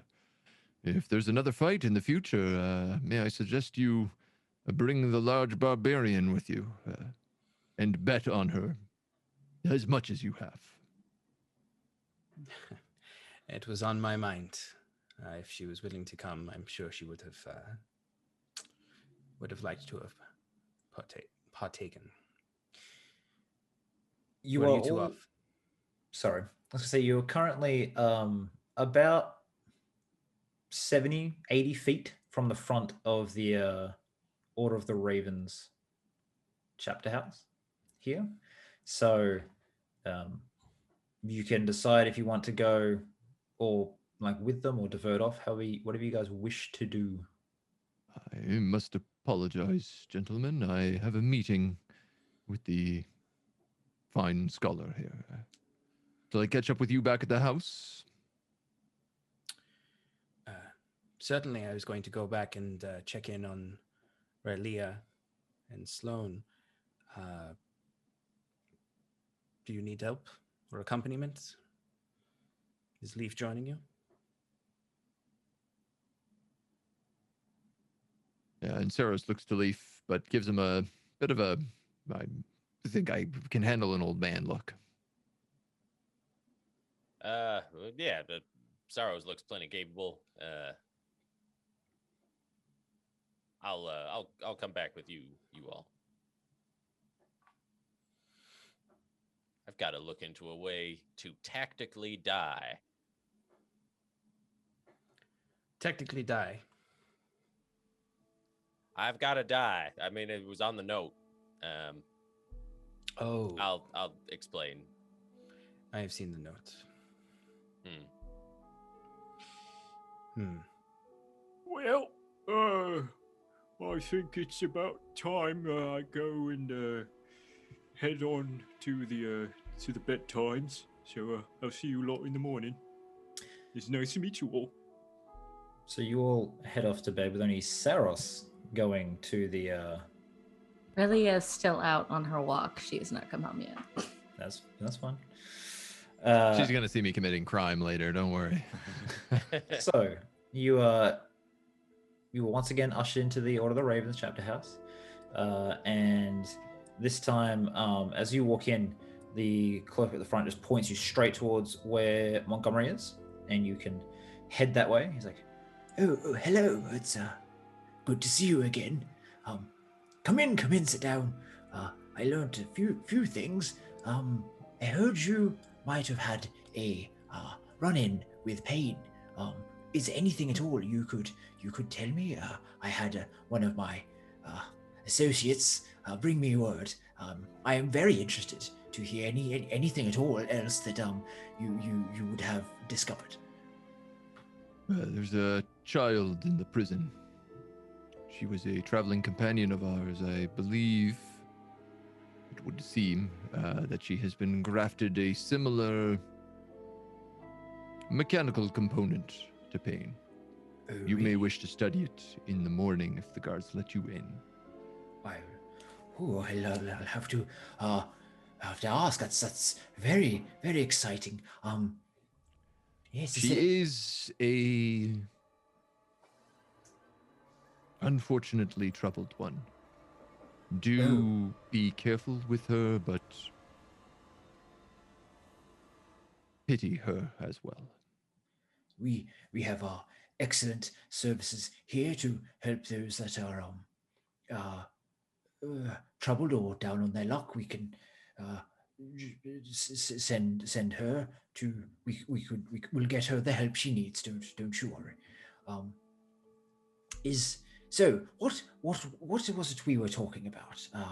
The five. You wanted some Met with information. a friend of yours, you Yes. said. Yes, Master Sothel, after his nightly training, he's usually quite tired. He's,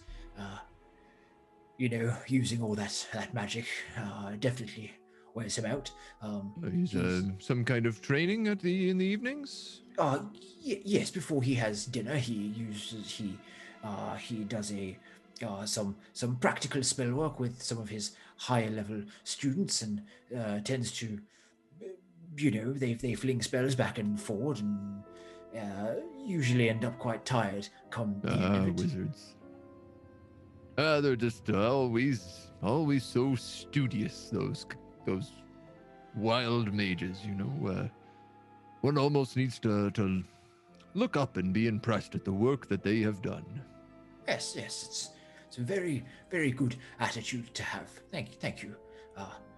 They are, lots of them are scholars, such as myself. I'm not particularly magically inclined, but I have my work and my research. They have a school of some sort here that. Yes, there's a short, sort of stocky tower, maybe 3 streets over. It's more of a not like the usual, wizard tower, the ostentatious things. More of like a small castle, crenellations at the top. They have an area cleared around it. It's for the defense of the city as well. Yes. There you go. I'll have to check it out sometime. Thank you. Yes, yeah, I would recommend it, especially if you are interested in the arcane arts. But you did have, you wanted to know what I found out from Master Sothel, and he sort of like gets a notepad and starts opening. He's like, he had knowledge on madness, but you've already faced that trial. Do you need this anymore? Oh, most certainly. We have some, let's call it unfinished business to attend to. Are you looking for revenge on madness? For I don't know if that's even possible. I don't know revenge is the right word, but he took something from me. Okay. Well, No, madness, and he flips. So what I've found is that madness, well, frankly, can't exist. What madness is does not exist. Not here. It's just cannot be. Someone has made madness. I don't know how. Neither does Sathel. But or why someone would make or build it. I'm wondering if madness is actually some sort of summoned creature, and possibly the true madness is a summoner hidden somewhere controlling. Ow, controlling. I hit my funny bone, and it's very annoying. God damn it. It's a terrible bone to be bumping into things. Really is. These old hardwood and stone desks are really some of the worst things. You bump into them and it can just send shivers through your whole spine. They really should put rounded edges on them, because mine's just like a straight corner, and it's oof. Ow. So Fine anyways, though. yes. Continue. So anyways, yes, I believe maybe that there's someone summoning this creature and controlling it, which would make a certain sort of sense, for it seems to be able to get around certain barriers and through them, exert forces that it should not be able to, things that would kill it, and then seems to work out fine. Maybe it's not actually the same creature. It is merely destroying itself and then being resummoned again. Does that make... explain how he made his way to the forest so quickly? I'm not exactly sure what you're referring to, but yes, that would... traveling vast distances and would make sense. It would probably be why if someone Any gets idea how to track it? The summoner. Where we may be able to link the spell back to him. Well, the let me think.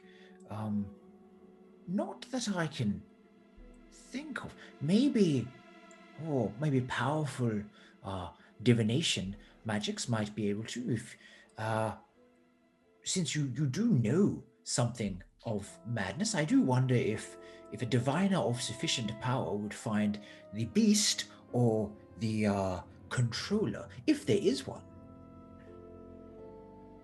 Oh, I can't imagine she's gonna like that question. All right. Sorry, who? Gives me something to go on at the very least. Well, okay. What have you heard of madness? For I have some conflicting information, and what I believe, and no one really agrees with me. I'm just some crazy scholar, apparently. But what have you heard? What the beast madness actually is? Oh, he's about 9 foot tall, made of pure marble. It seemed like hits like he's made of pure marble. Never tires, never stops, runs almost as fast as a horse. Yes, well, I've been told by everyone Very little. Yes, it's not particularly helpful. I guess you get some idea of its capabilities, but what I've heard is that it's, from many people, it was some sort of like nascent or childlike titan, but I don't believe it is. Possibly some sort of summoned celestial, given what you've described and what I found described elsewhere, which means that if you understand that and you can find any information on celestials of different types, possibly you could find a weakness. He did seem to, our barbarian had... I've seen her cut a tree in half before, knock down houses, cleave a man straight in two, but when she swung her weapon at him, he didn't even make a dent. Well, I would say if she had her blade empowered in the right way, possibly she could very much make a large dent. It's just that its body does not obey the laws of our realm. This is very, very helpful, Montgomery. You have been a great asset here. Thank you.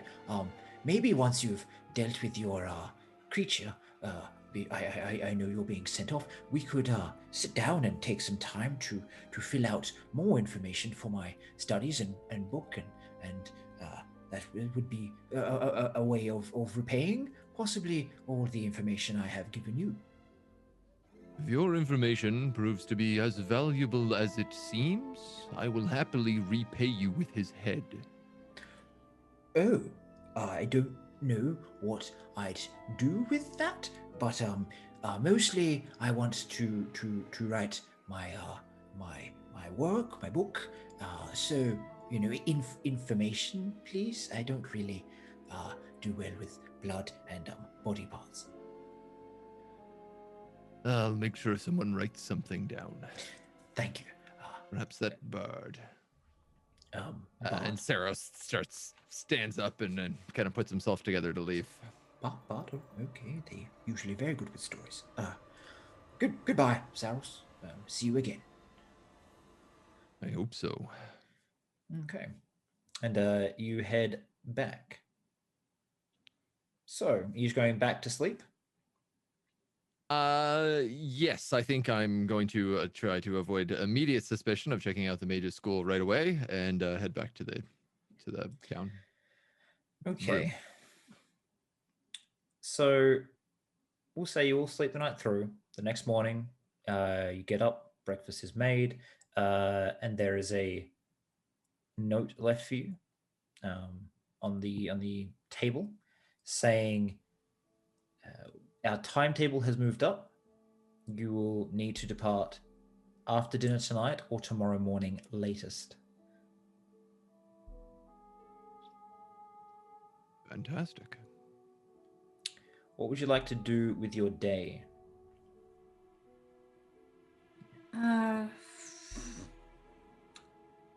Sarah, did Sarah share that extra information on madness, or is he keeping that to himself? Well, I went straight to bed. Mm. You're out for a walk.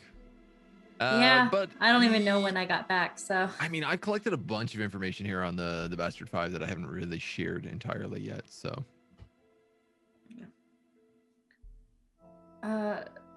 Really is gonna go to the office and try to, or the library, if you don't like bring everybody together for Bastard 5 catch up.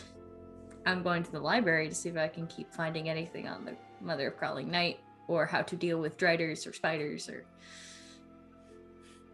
maybe look at poison antidotes, just something. Yeah, Galame would definitely join in on the poison stuff, and she did say that she was going to inquire about getting some antitoxin and whatnot from an alchemist in town to help us out. Okay. Saros? Sloan was going to train with Galamea's troops. Mm-hmm. Yes. Is the plan, because there was a bunch of there's troops that knew how to fight monsters. She was going to go train with them. Yep. So, Okay. Galamea, I need something to punch. I thought you might ask. I thought you might. We have some sparring and training going on with some of my soldiers who know how to fight monsters. They might be able to give you some hints, but also you might be able to get a few blows in the training grounds. Good. Show me. And would just This way. follow you to the training grounds. Okay. I imagine there's a point when Galame just has, like, after Sloane's beaten up too many of her soldiers, she's just like, all right, 3 of you go, get her. Storig, what are you doing? I'll tag along with whatever. Sorry, so they're gonna go sparring and training. Mm-hmm. Then What is everybody else doing? you got one heading to an apothecary, one working on, like, researching antidotes and poisons, and then Saros and Leaf, I don't think have decided yet. Hmm. Guess I'm gonna go read about And- angels. Okay. Antidotes and poisons. I like that. I'll tag along with that. Okay. And Whoever's doing Leaf? that. Leaf wants to see if there's anything he can find to give our weapons a bit more of a punch. Having fought the last few things and having all of our weapons do basically nothing, to see if there's something magic we can put on them, maybe to hurt gods. You're a little quiet for me, Leaf. Can you just turn yourself up just a sure. tiny bit? And then what I'll say is, are you trying to specifically find out about the how to fight the crawling mother of night or mother of crawling night? It seemed like everyone was going off to research, and that not being Leaf's strong suit. Yeah, he was really just looking for something that would, like a short-term solution for our weapons to be able to hurt anything.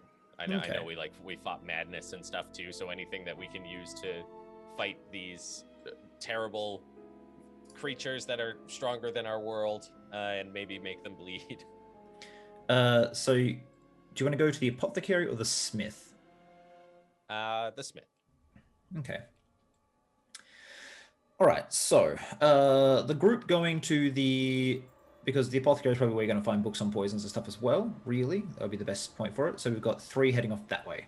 When you get there, you'll find a sort of it's a half dwarf. He's fairly tall, fairly broad. Half dwarves tend to get the best traits of both dwarves and humans, tending to be standing very tall, the 6 to 6.5 feet tall, but also very, very broad, like the build of a dwarf. So they're just like big people. But he's very sort of daintily like pouring things into vials and making his way around. He almost doesn't quite fit down some of like the shelves that were set up. He's like shuffles down sideways and does things, and he was like, hello? Can I help you? Yes, of course. We are looking for both information and supplies. I am taking these fine folk out on a monster hunt. We've researched that the enemy we are hunting is venomous, poisonous. There's all sorts of effects that we need to be protected from in some way. If you know of any potions or elixirs that will do such a thing. Ooh. The enemy is related to the Driders that I'm sure you've heard of it from the Crystal Forest. Little bit. My master isn't about. Right, so I have a book over there on brewing potions and antidotes, if you would like it. Otherwise, I do have several vials, I believe, of a sort of catch-all antidote, provided you take it very soon after being stung by a creature, bitten, or should you be targeted by someone that smears toxins on a blade. You can you drink this, and it should protect you from that one instance. Kyle, I have Yes. a question. Yes. Is it possible? I'm from the Crystal Forest and have presumably dealt with Driders in the past. Mm-hmm. Do I know any, I guess, what would have been elvish cures for their particular types of poisons that they would use? You do, but you don't have, like, you're looking around the shop, you're not going to have access to a whole lot of stuff. You needed kitten bee venom, along with crushed crystal and some fungus that grew at the base of the trees, and you'd mix all that together and smear it into any sort of punctures or gashes. But while this guy has some crystal, he doesn't have the fungus or the venom. I guess like as they're having this conversation, I'm staring at I'm like taking in whatever like ingredients he's got on the table. Galamea, the poisons that the Drydas use, it does have an antidote, but none of the ingredients to make it are here. I mean, there's powdered crystal, but do you know Are where? these other ingredients something you could find in this region, or is it from your forest? It's in the Crystal Forest, but It's too far away. yeah, I very much doubt people here would be able to get it. You need Kitabi venom and specific fungus. I've kind of been around this place. Do I know of anyone, like an herbalist or something, who might have some of these ingredients? I'm going to get you to roll a history check. History. Yeah. See if you remember any place you might have been that might have some of these 13. things. 13. Ugh, a little bit low. These do for it. seem like rare ingredients, though, so I wouldn't be surprised if it's a no. You could probably source some fungus that some gnomes have been using to craft certain brews, but you do not know where kitten bee venom would be at all. Yeah. To see Storig just like knocking on his forehead. Well, I can remember some tasty mushrooms around. Do they glow? Yes. I never tried that. I've only seen them during the daytime. I don't explore at night too much. Well, if you can get hold of some Kitabi venom, I can whip up a few vials of the antidote. I'll keep an eye out, ma'am. Not so sure you'll find kitten bee venom in these parts, but perhaps you can take the day to. We can look around. So the storekeeper has gone away and comes back with 4 vials. Like, you wanted these? Yes, the antidote. Well, sort of anti-venom, I guess. Yes. We'll take everything you have. As long as you drink it within, I'd say, very, very quickly, 20 to 30 seconds. You probably want to do it within 15 to be really safe. And it's a one use only. It'll just neutralize your system, and yes. Any nasty side effects? A little, yes. It can make you a little dizzy. You might find yourself losing your footing, falling over. It's very strong, potent stuff. It's 75 gold per vial. If that's okay with you. Otherwise, I can put them back and. Would the Umberhart? Would I have a budget given to me from the Umberharts? Do you have a Umberhart's like branded credit card? Do I have? Do I have an expense card with the Umberharts as captain of the guard? Because I only have what I won the other night. I'd say you could probably put it on the parties tab.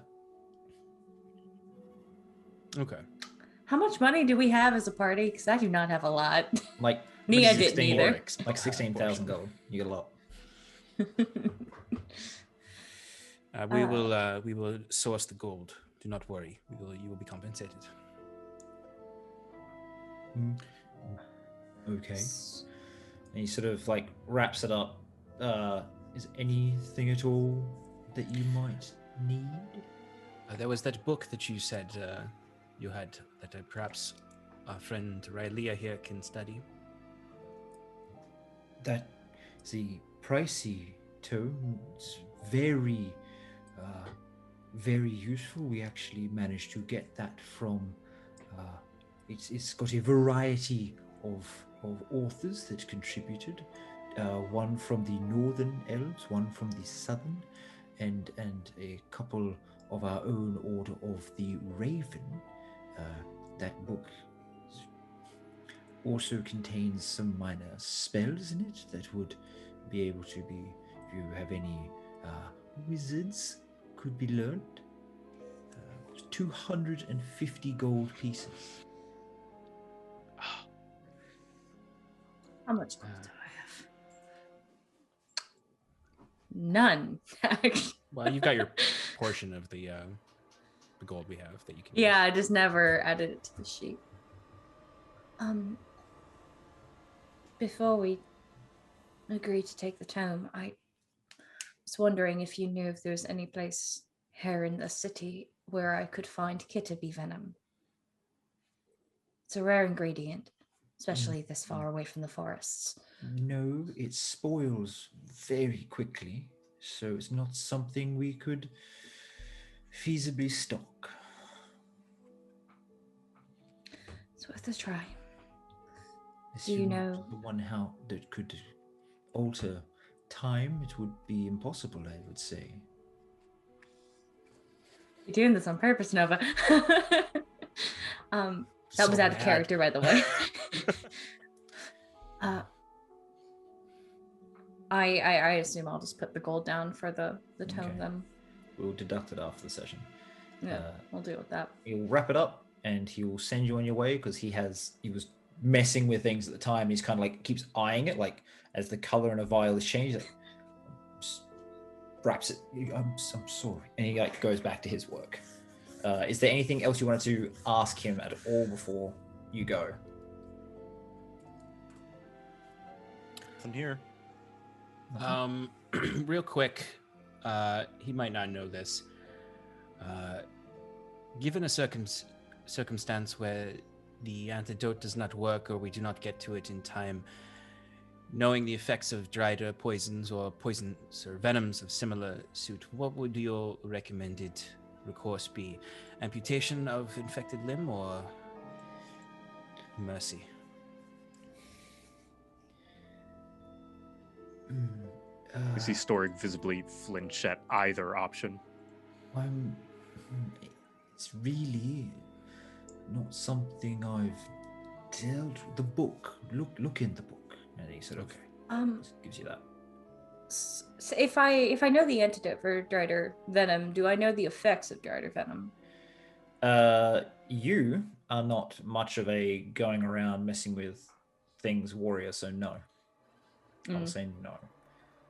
So I gave you one without a check. I'm taking the other one away without a check. I mean, I'm willing to make a check. Too late.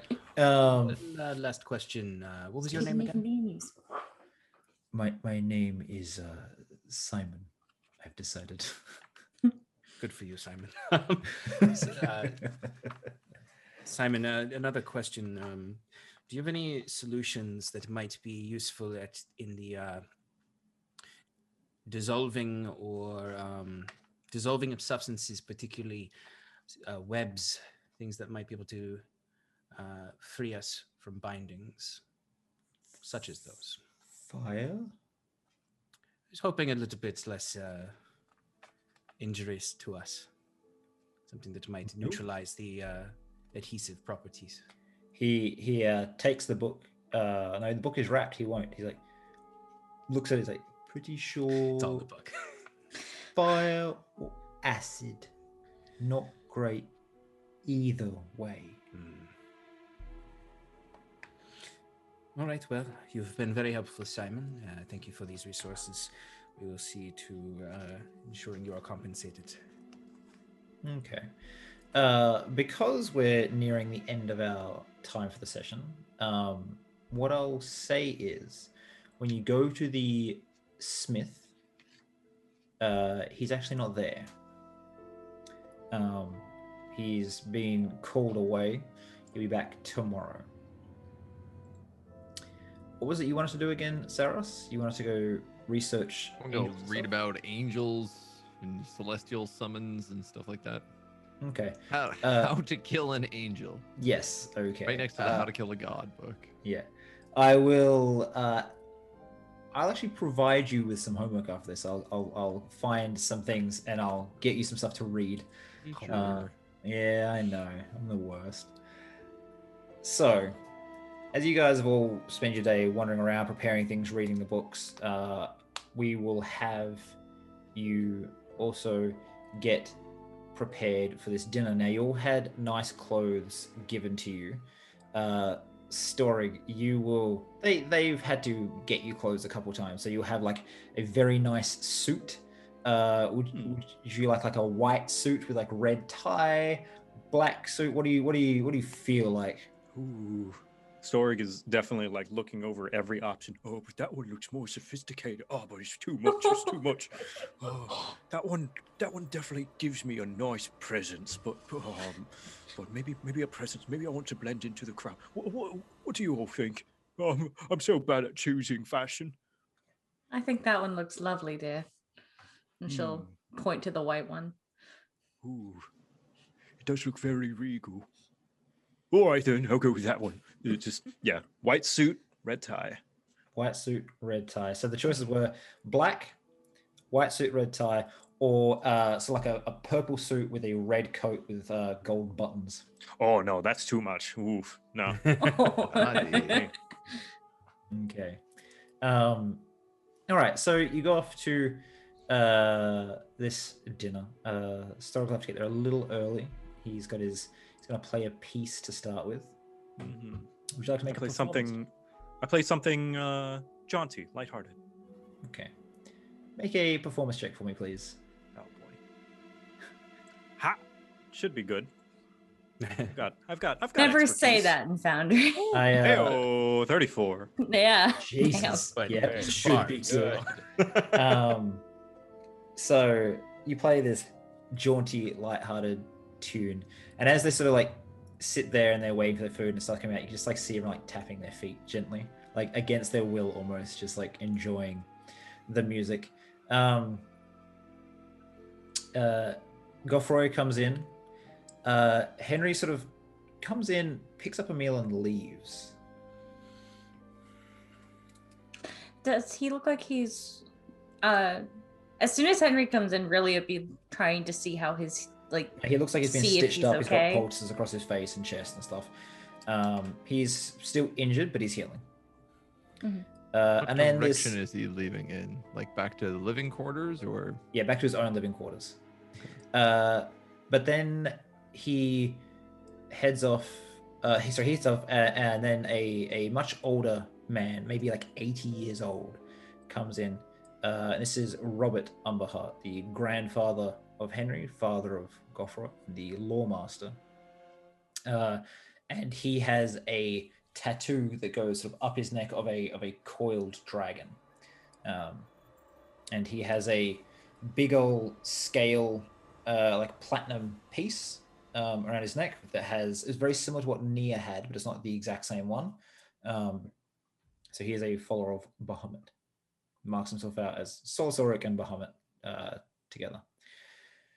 They'll sit down and Goffroy's like, so have you found out much useful information? I know my father tangled with the beast once. He has some useful information for you. You enjoying your meals? it's a little dry. really has barely touched her food. Sorry, the chef is apparently not great with his chicken. I beg to know- disagree. This is just plentiful. I'll take yours, Saros, if you're. No, this is still the best food we've eaten in a number of months at this point, but he asked a question, I gave an answer. So, is there anything you want to know? Henry, sorry, I know I did say the family would be here, but he's unhappy after the loss of his men recently. He's not... Unfortunately, he's... The last 2 battles he's taken part in, he's come off... Well, not the victor. He led an army of 500 knights, 2,500 men-at-arms, and 50 of my Leonine legion against what was meant to be a small camp of cultists in the mountains. And, well, it wasn't just a small camp. They were ambushed. There was thousands of them. Maybe 300 men returned. Then he had the run-in with Madness, where he was thrown down a chasm, apparently, as you were all fleeing. And then he fought Pain. He's meant to be leading another group of men against the cultists, but if he does not get his confidence back, I'm not sure he'll be much of a leader to our soldiers. Do we know why Pain was coming for him? Has he given you any insight? Not entirely sure. Sorry. Did he ever say what happened before we showed up? We only saw somebody going through the window. Apparently a large man with a draconic arm. Storig, come sit down and eat. You can stop playing. It's fine. All right. Lay my violin like against the table, I guess. Take a seat. Your playing was lovely, Storig. Thank you.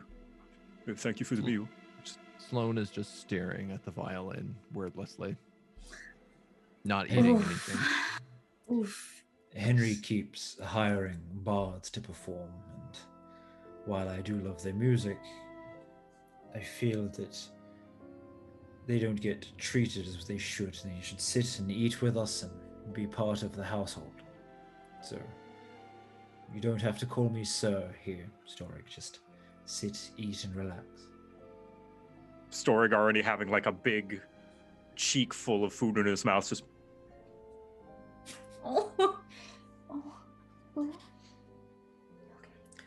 All right, so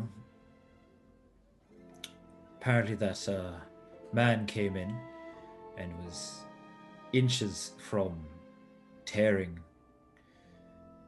poor Henry apart when the mechanical creature burst in and intercepted the blow.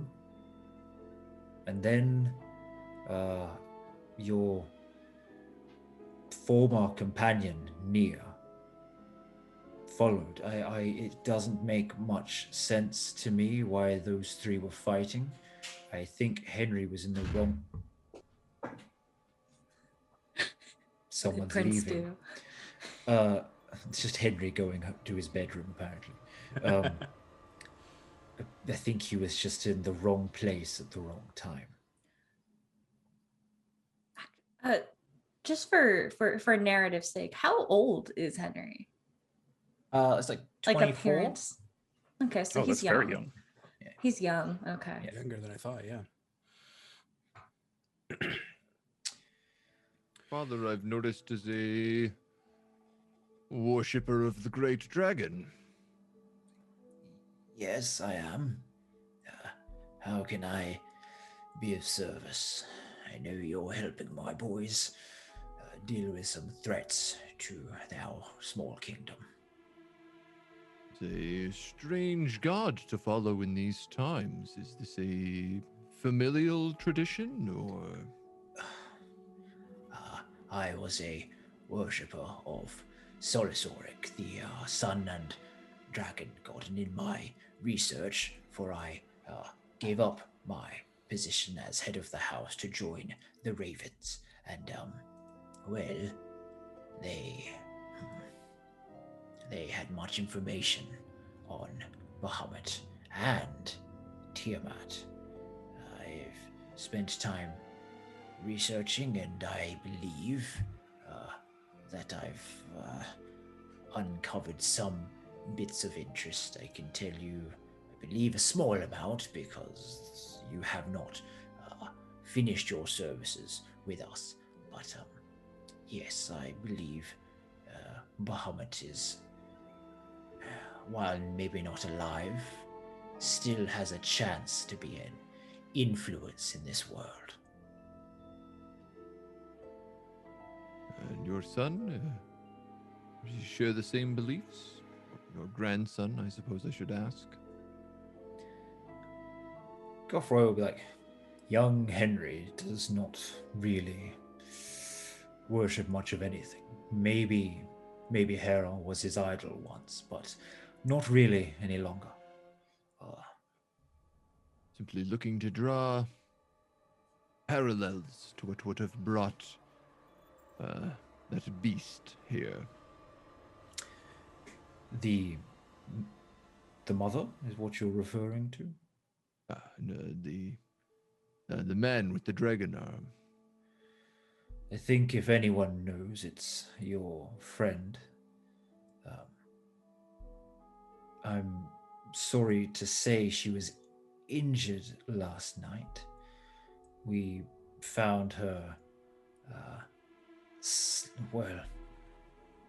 cut to pieces. She's alive, but shards of metal and stone had sheared off from her cage. It butchered several of my guards, and we found her more or less passed out in a pool of blood.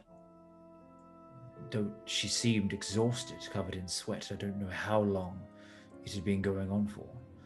We have someone tending to her, and you can see her in the morning.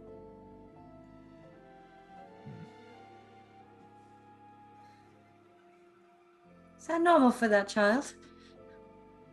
As I'm like looking at Cyrus and Leaf.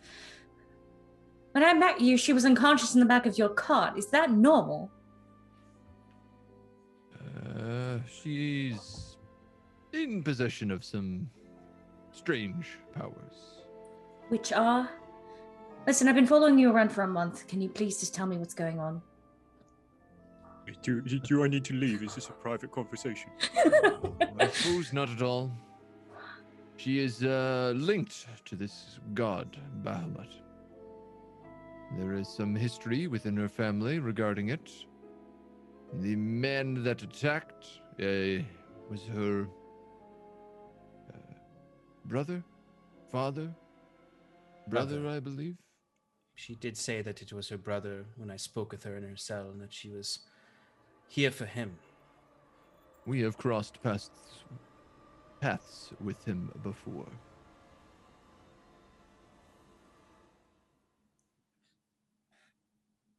Interesting.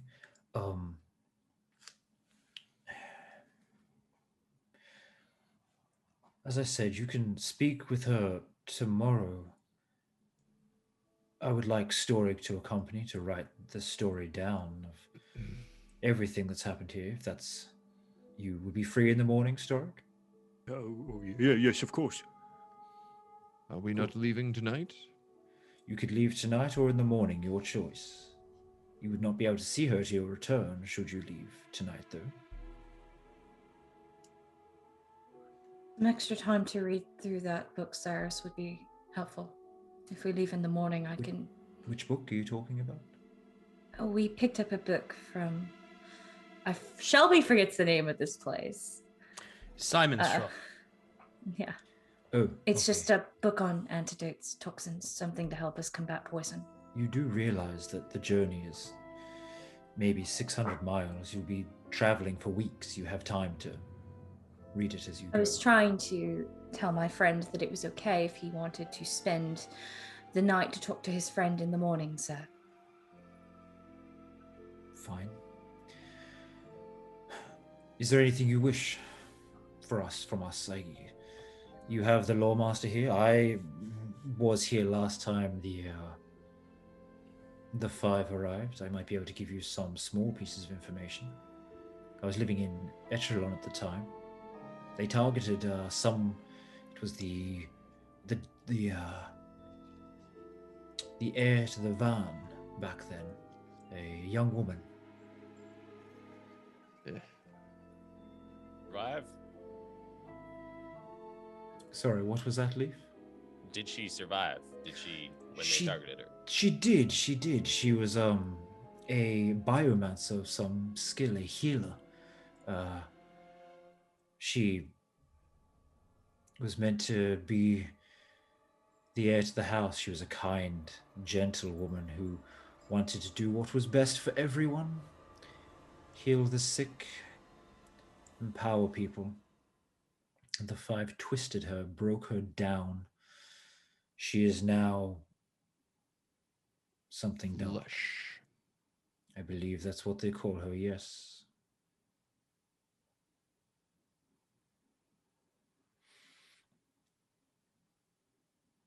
She's the daughter of the Vaughn. Oh, that might be something we can use against her. Possibly. Storig, are you, before you leave tomorrow, is there anyone you wish to see? Maybe a girl in town? Story just like lowers his eyes, tries not to make eye contact, and you can see his face go red. I've got business. Okay. You never take your pay, it's just sitting there. If you I just thought if you did have one, I could give you a gift to give to her, maybe? Oh, that would be very generous. Yes, of course. Thank you very much. You've been serving us for some time, and I know that you wish to buy a theatre. Yes, it's long-term plans. I know that can be quite expensive buildings and all. Well, and he gets a piece of paper out from a scroll case, and he hands it to you. I know you can read.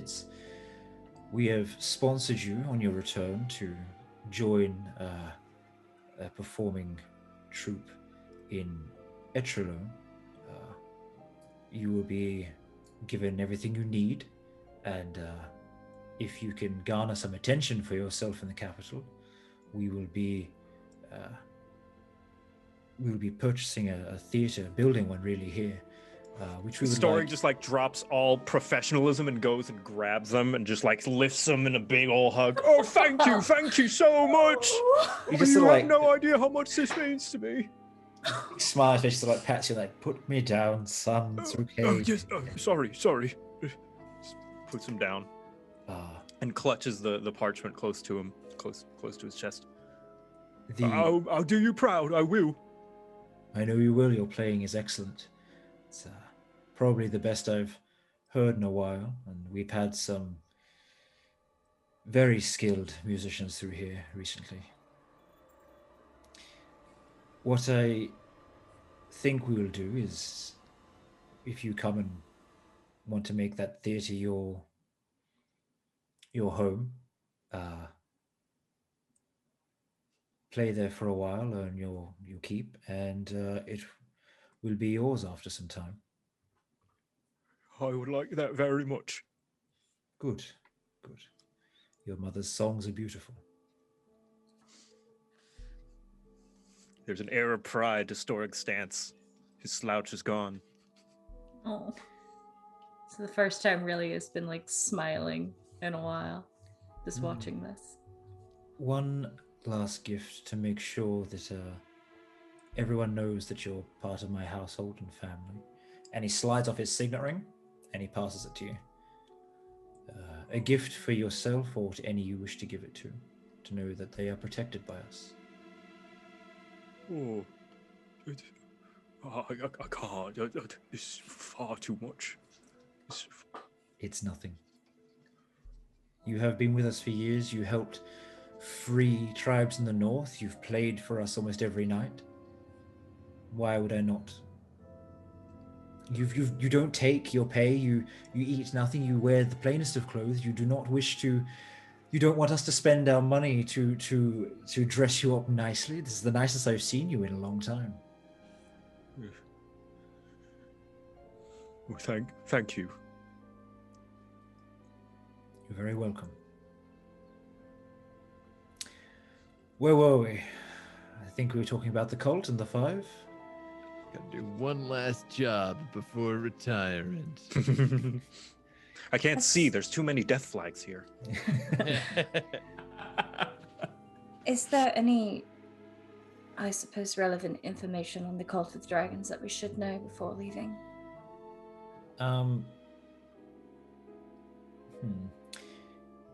Well, my son said that they had war beasts with them. I have been sending out messages to other people that would know, and I could possibly get you an introduction, but it wouldn't be for some time. There is, well, there's the Immortal, the head of well, I do know you've had a run-in with him, but he's very knowledgeable on the cultists. He's been fighting them for some time. There's also another adventuring guild, the Mythos, who have been dealing with them for a while. Their founder, Dakara Stormwarden, lives in the mountains outside of Duskfall. He's an old, powerful man, a fighter of some fame. He might be able to tell you more. He believes he knows the location of what he calls the heads of Tiamat. So, Oh, well. that could be useful for you. I'm assuming they've stopped most operation in the Crystal Forest then, at least that what's known by Etcherdale. It does seem to be so. My father here has been researching the origin legends. Maybe he could give you something of that and you could figure out what they're up to. And Robert sort of was like, yes, well, did you know that Bahamut and Tiamat used to be one great primordial creature?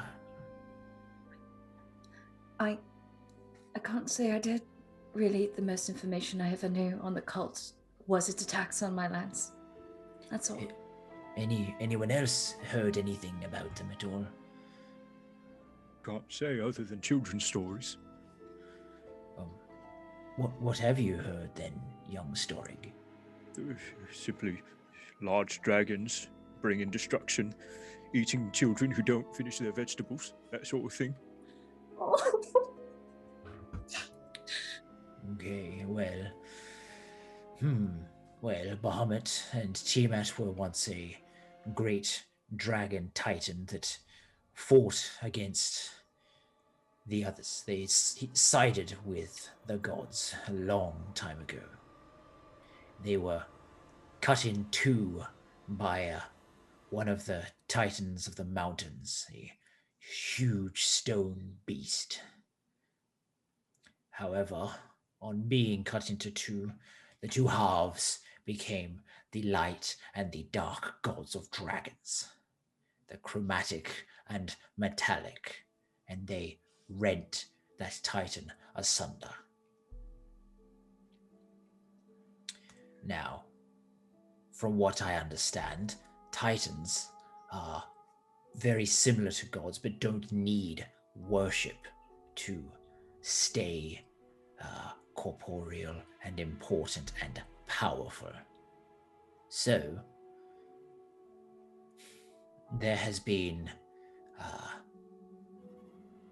rumors coming through that the cult for the last few centuries has been trying to find the body of Bahamut, and I can only imagine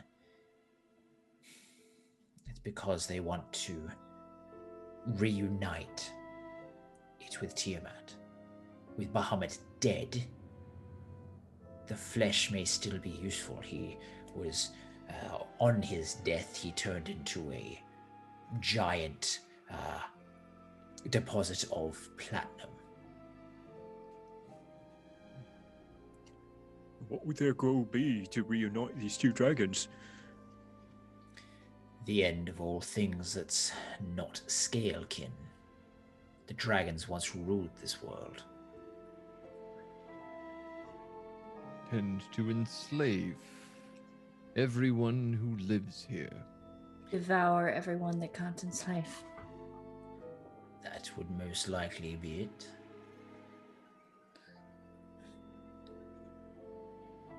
Now, There is no greater threat than her to this plane right now.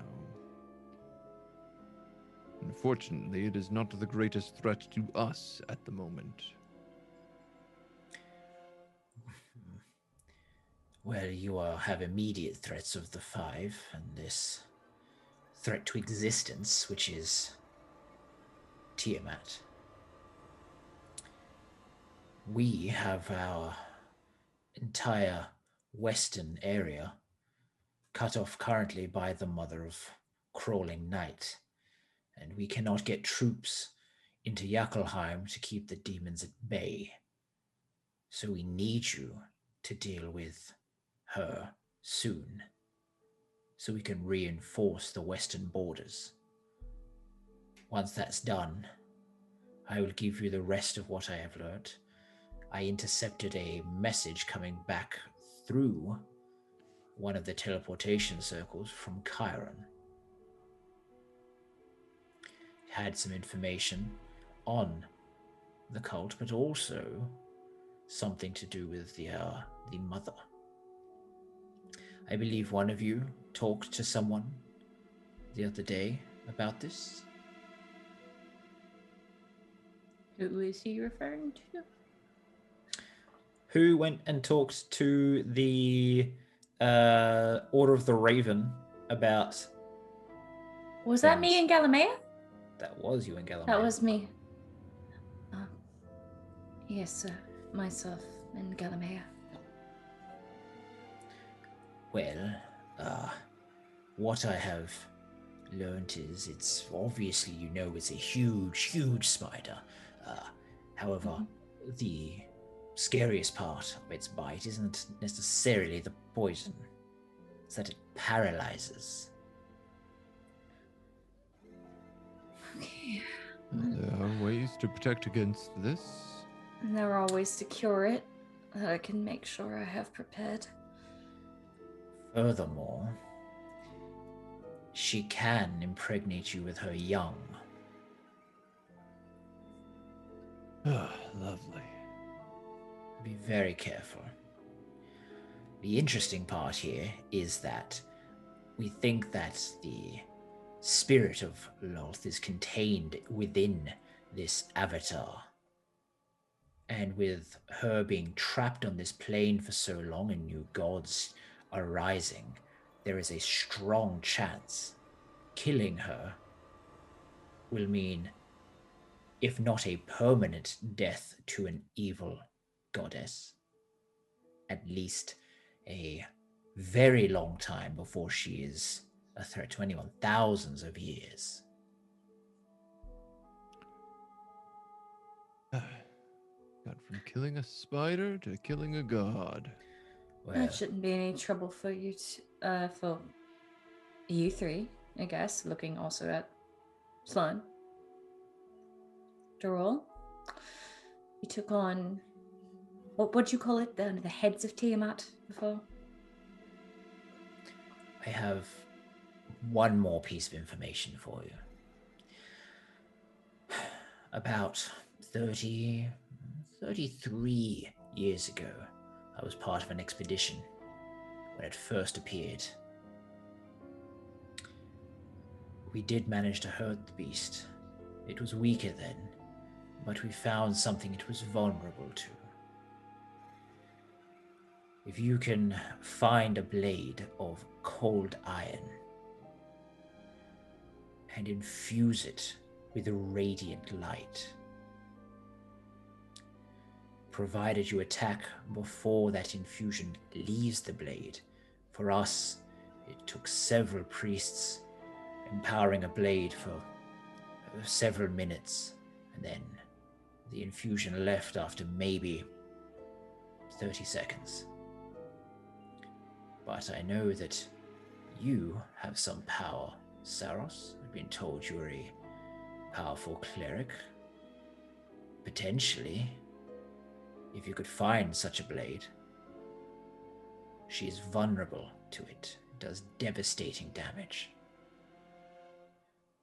Cold iron with radiant light. Show the And I iron blade suppose- wouldn't be the hard part. Well, Well, finding it tonight might be the hard part, unless you think it might find one floating on the ocean. Well,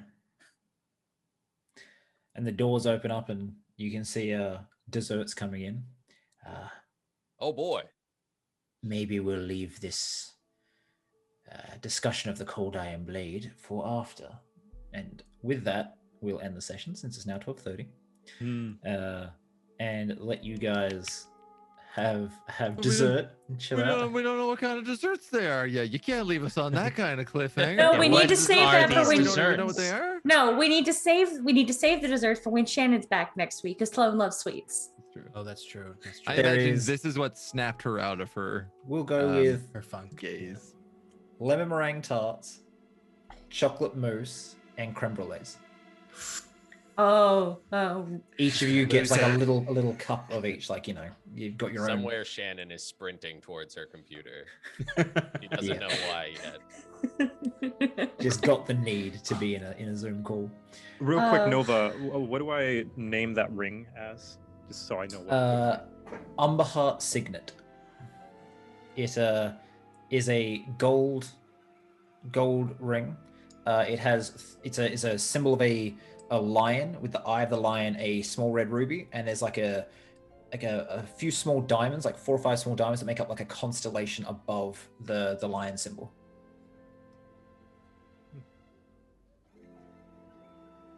It's probably worth a good 2,000-3,000 gold pieces, that signet.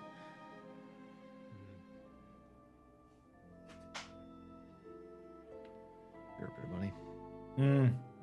It's Shame you're gonna die before you can spend any of it. We'll No, see. Well, listen. we shall see. Listen, okay. it'll be fine, and I'll bring him back. I'll make sure we have a diamond specifically for storage. Just labeled storage from retirement. I refuse. I will not let Stoic die. I We will don't tell know. the He could- I will tell the Grim Reaper murder bird I will take his place. I will not let him die. All right, so we'll wrap it up there. Thank you all for showing up to the stream, hanging out, chatting lots. We really appreciate it. Thanks for the gift sub. You're pushing that Spellfire bar up. It goes off once at 50%, then once at 100%, which will always be good. Ooh, it goes off at No. 50%. Yeah, it does. No. Oh my does. god, no. This is literally repeating what happened last season Hey, at it the can't end be of the season. season finale without. I mean, No, yeah, it absolutely that's can. the thing. It I gotta absolutely go check can my bank because account for next week. All right. Hold on. So before we get carried away with your crying, we're gonna advise. So to start with, Shelby, tell us who are we from? Hi, my name is Shelby or Wystle. I'm from the channel Wystle While You Work, the channel where I tell stories from my D&D experience and draw whatever fun fantasy stuff comes to mind. I play here every Friday, playing Relia or Nia. I also stream, and I have been here-ish. Okay. Really has been getting bullied all night, as usual. Ignore that. Next up, we have AgentNumberOne. Hello, I'm AgentNumberOne. You can find me over at my Twitch channel, twitch.tv/AgentNumberOne, where I play strategy and variety games during the week. You can also find me at Wonders and Blunders, the 5th edition D&D comedy horror podcast with a cute, fun family vibe. You can find us at wonderandblunder.com or at Wonder and Blunder on any of your popular social medias. Okay. Next up, we have Sean. Hey everybody, my name is Sean. You can find me on all social media at Odo_Sean. That's Sean SEAN. You can also find me in me and Shannon's work over at Paradise RPG. That's PARADICE, like the dice. It's a pun. We liked it. We have a lot of fun over there. Our next show is going to be on Sunday, which is the Sean and Shannon Power Hour, where we'll talk about our ongoing actual play game, which is on Mondays at 7 p.m. Eastern Standard. So come join us. We're currently in a place where there's a lot of Skyrim voices and my homebrew race Axelborn, which are axolotl folk, which is a lot of fun. So come join us. Ooh, That's awesome. Love it. I love that. All Never right. talk like this. I love them even more now. Next up, we have Mike. Hi, I'm Mike. I am the DM over at Wonders and Blunders, which Kieran described much more elegantly than I would. So I'll just say we're about to start season 2, so come jump in on all the fun. They're a split party right now. They may never find each other again, so this could be your last opportunity to meet them. Okay. And last but certainly not least, we have Joe. Hi, I'm JoCat. You can find me pretty much anywhere. JoCat on Twitter, on Twitch. Actually, on Twitter, I'm at JoCat105. JoCat was taken. But on Twitch, on YouTube, I'm JoCat.